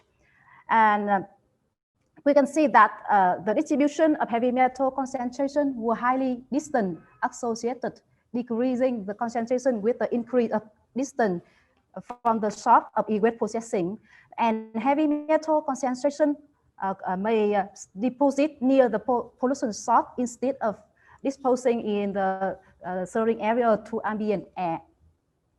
For the publication 2, blood heavy metal and DNA damage among children living in an informal e-waste processing area in Vietnam, we found that blood nickel level and blood arsenic level and overall blood metal level among children in exposed village was significantly higher than those in the reference village. And most of the children had blood arsenic, blood nickel higher than reference value in both villages. Moreover, children living in an e-waste processing activity had significantly increased DNA damage level than those from the reference village. we can see that children who had higher overall blood metal level, particularly blood arsenic, would have a significantly higher level of DNA damage. This is the significant association between the blood heavy metal and DNA damage among the children. For the third publication, mainly talk about the environmental health risk assessment of heavy metal exposure among the children. And the main finding of this paper to see that children from the E-grade processing village were shown to have a significant higher carcinogenic and non-carcinogenic risk than the children in reference village. And right consumption instead of drinking water, dermal contact of soil were determined as the most important contributor to their health risk, accounting for more than 99% of contribution to the risk among the children. And moreover, carcinogenic and non-carcinogenic risks found in the exposed children were higher than the acceptable value as recommended by US EPA. Lastly, we also identify the effects of selected socio-demographic variable to the children's health. We can see that parental engaged in E-grade processing activity, mother engaged in E-grade processing while pregnant or while breastfeeding, or the child engaged in E-grade processing activity, the age of children, the distance to the nearest E-grade processing area, the duration of E-grade processing activity, and the amount of E-grade processing per month we found that were the significant contributing variable to the higher health effect of the children. We can conclude that higher exposure to E-grade would lead to higher carcinogenic and non-carcinogenic risks, blood heavy metal, higher level of DNA damage in the children at the exposed village as compared to those in the reference village. This is the main message of our study. And the next contribution of our study is that our finding will provide further data for environmental contamination of heavy metal from the non-intensive E-grade processing areas. It is the first study to evaluate the adverse effect of combined heavy metal on children's health in Vietnam. And this is the first study to undertake an integrated environmental health risk assessment of exposure to heavy metal on children through multiple pathways in my countries. And further, our study would suggest some further risk reduction, communication activity, and protection of children's health in E-grade processing area. And the last, this is our expected joint research on E-grade. We would like to see the whole picture of E-grade in Vietnam, also in Southeast Asia countries, to see the current environmental pollution, also the health effect of exposure to E-grade in Southeast Asia countries. And here is my team. Thank you very much for the kind attention. And the last but not least, I would like to take this opportunity to sincere thanks the organizing committee from Faculty of Public Health, Thammasat University, from the Hokkaido University, from the Gakuen University, Japan, to give me a good chance to be here to share our finding. And also, I'm learned a lot from you. Thank you very much. Thank you very much, Professor Dr. Nguyen from Vietnam. I'm very sorry because due to time constraint very limited to Q&A, and I support that you may have a specific suggestion or comments in the live chat. And we're please check whether you have that specifically later. So I would like to continue the last invite talk. May I invite Professor Dr. Ruchilada Changpati, Faculty of Public Health, Thammasat University, to deliver an invited lecture on a study on DNA gyrus of Campylobacter jejuni as target of quinolones. Professor Dr. Ruchilada, please.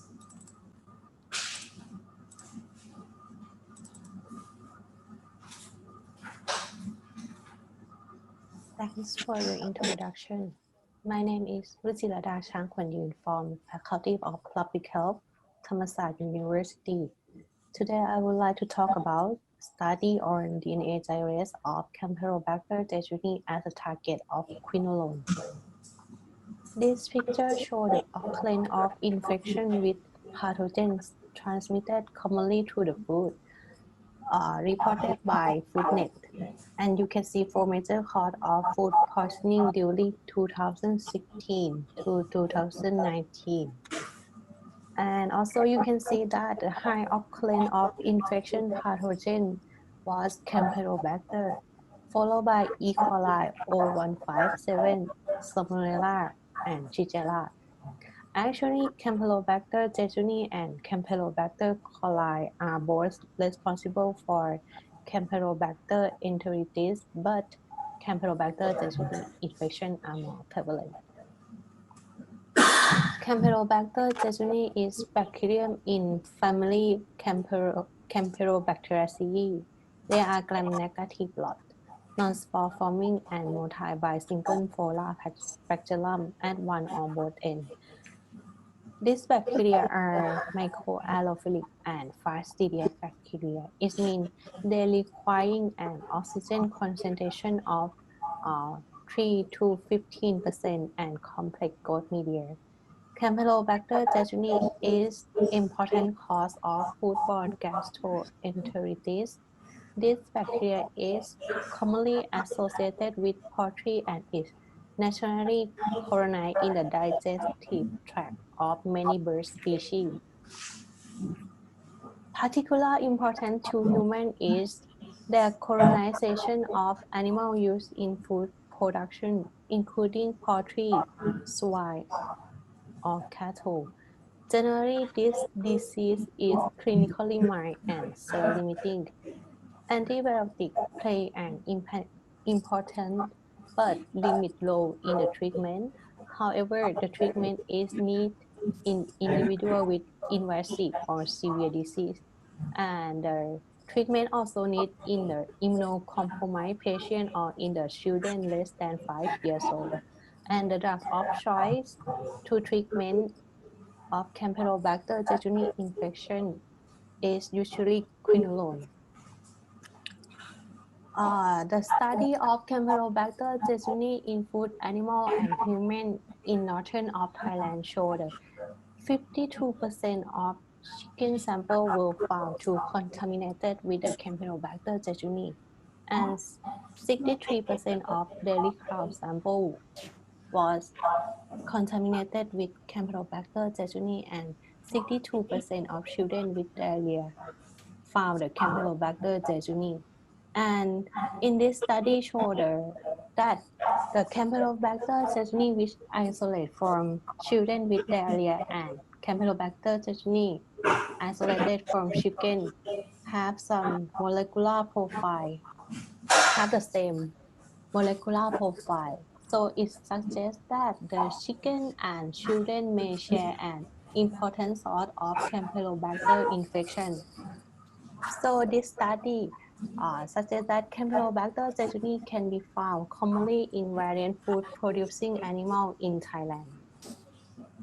And from the last slide that I talked about, the drug of choice for the treatment of Campylobacter jejuni infection is quinolone, right? So quinolone belongs to the family of broad-spectrum synthetic antimicrobial. The majority of quinolone in clinical use belong to the subset fluoroquinolone. Fluoroquinolone has the purine atom attached to the central ring system, typically at the 6th position.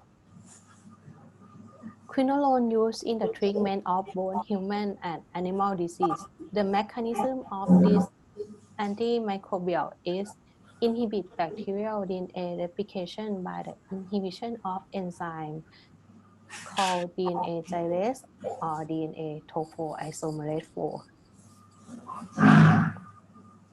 DNA gyrase is an essential enzyme in DNA replication. The DNA gyrase consists two subunits, gyrase A and gyrase B. This enzyme is not present in the human, so this makes gyrase a good target for antimicrobial as the quinolone. So many studies report that the Campylobacter jejuni has already DNA gyrase. This picture shows the inhibition of DNA gyrase by quinolone.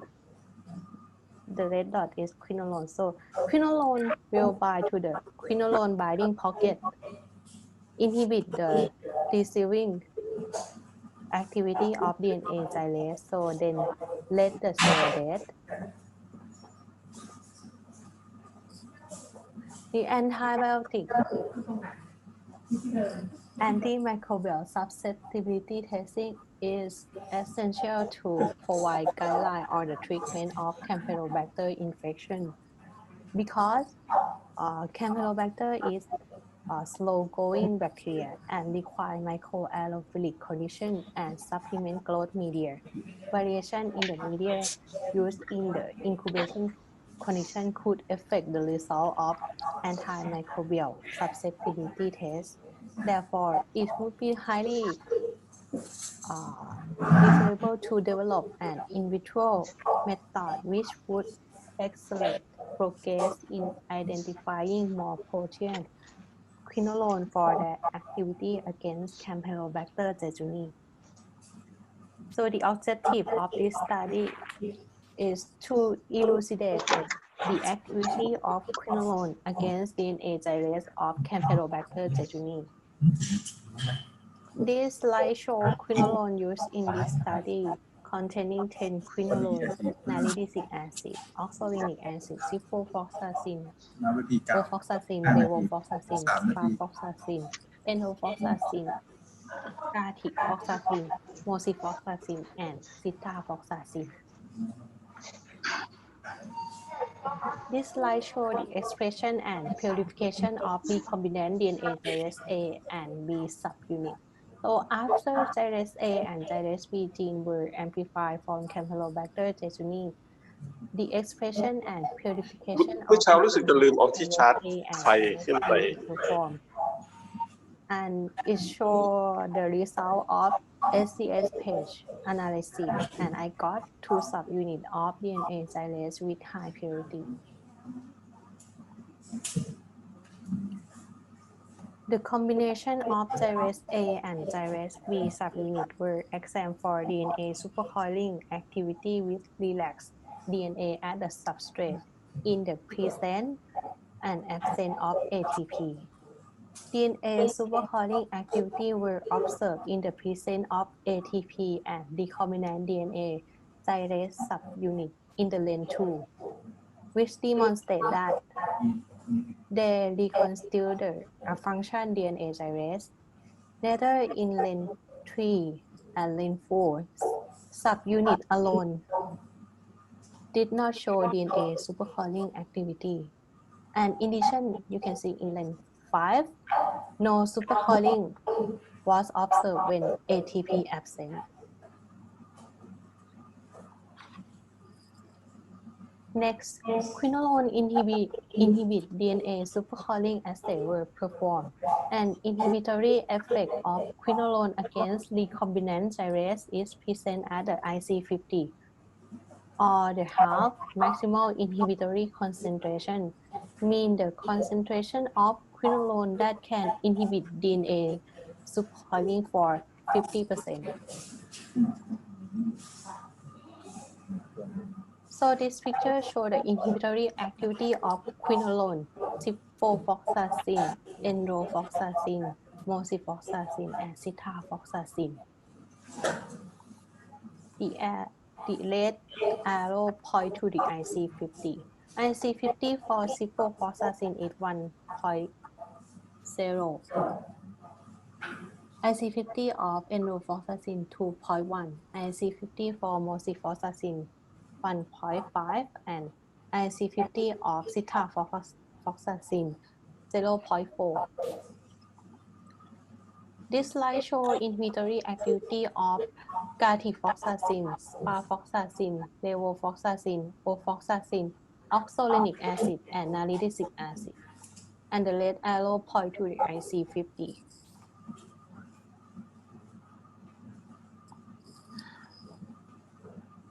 And quinolone susceptibility test also performed by using broad dilution method and using with 10 quinolone incubate in the 37 degrees Celsius for 48 hours in microaerobic condition.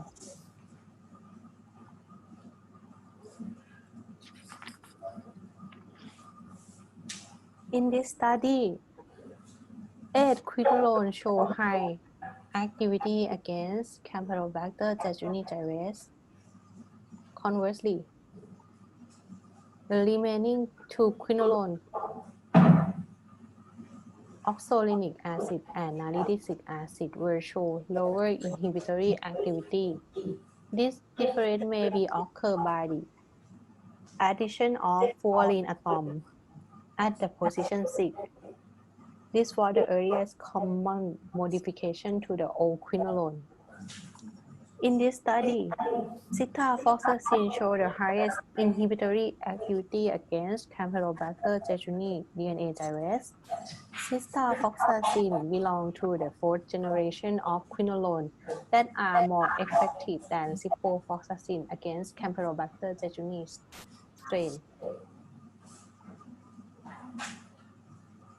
This picture shows the correlation between the IC50 and MIC. So you can see that IC50 and MIC show the strong correlation. So this suggests that IC50 can be used instead at the MIC. In conclusion, R1 cyclopropyl, R7 ring, and RS substituent in citalfoxacin may play an important role for inhibiting Campylobacter jejuni DNA gyrase because of the condition to culture or test the MIC of this bacteria is so complicated. So the result of this study suggests that the in vitro supercoiling inhibition assay is useful and predictive technique to monitor the antibacterial potency of quinolone. Thanks for your attention. Thank you very much. Thank you very much, Professor Dr. Luigi from Faculty of Public Health, Thammasat University. I think you also have a very excellent talk, and I suppose that you may have any question or specific suggestion raised to you. Questions anyway, due to the time constraint, very limited to Q&A, and I suppose that you may have a specific response to that later. Now, very excited. We are closing to very exciting moments, and I would like to disturb you more time. So next session is the most auspicious moment for the 5th Online One Health Seminar, One Health Seminar 2020, before we welcome our Dean, Professor Dr. Sasikan Hektapan. Our organizing committee would like to ask you to open your videos. We would like to see each other. Please kindly, okay, open your video, and we'd like to take a group photo. Okay, you will have a photo together with our dean and our executive. Okay, I think we will have more now. Okay, we can see face to face each other. And of course, without further ado, please join me in inviting as Professor Dr. Sasikan Hektapan, Dean of Faculty of Public Health, Thammasat University, to deliver closing remarks. Professor Dr. Sasikan, please. Thank you, I think that I should give only brief closing remarks today because this one-day program entails very large information already pertaining to One Health multidisciplinary to the disciplinary approach. As many as meaningful topics delivered by our keynote speakers, as well as invited speakers from Hokkaido University, Lakuro University, and Thammasat University, would be the most beneficial methods. Our audience would get them through very excellent lectures as well as interesting questions from the audience.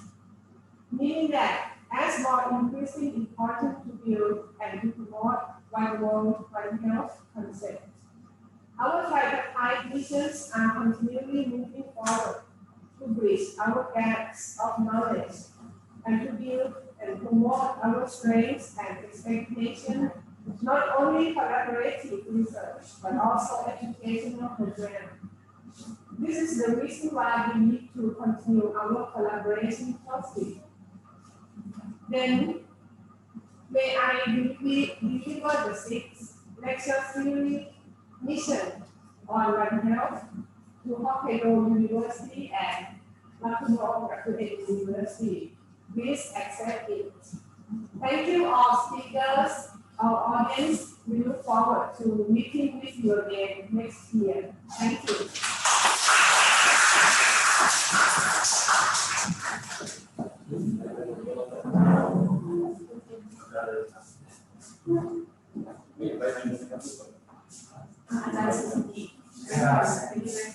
Upon this final question, may I invite Professor Dr. Suzuki to deliver some magnificent message to our colleagues and participants anywhere in Thailand and Japan. Professor Suzuki, please. Thank you very much for your request.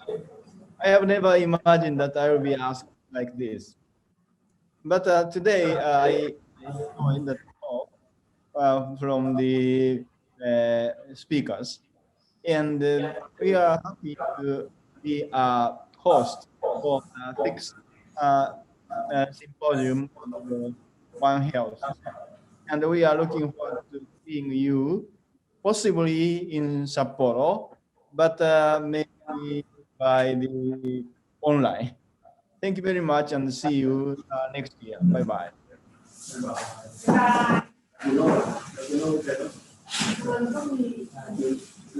Yes.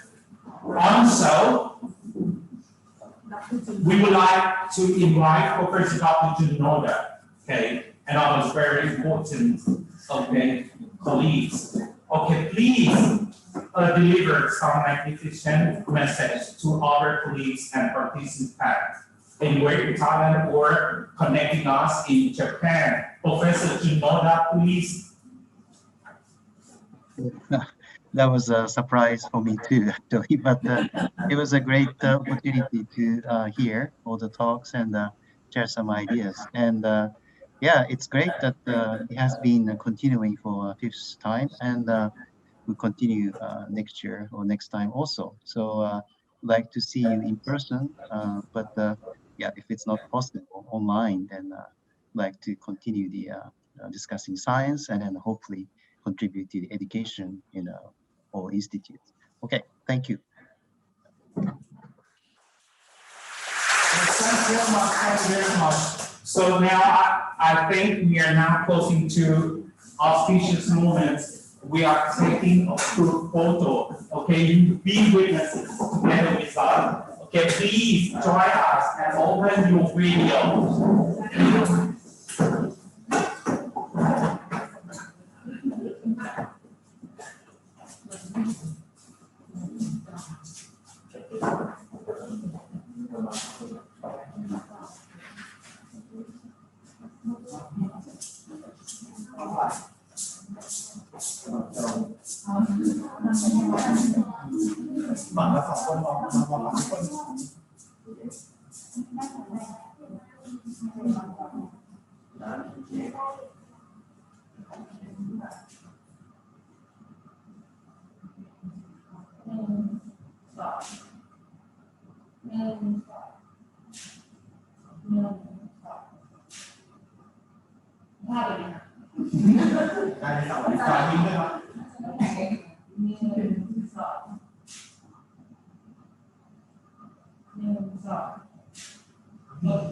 ในการ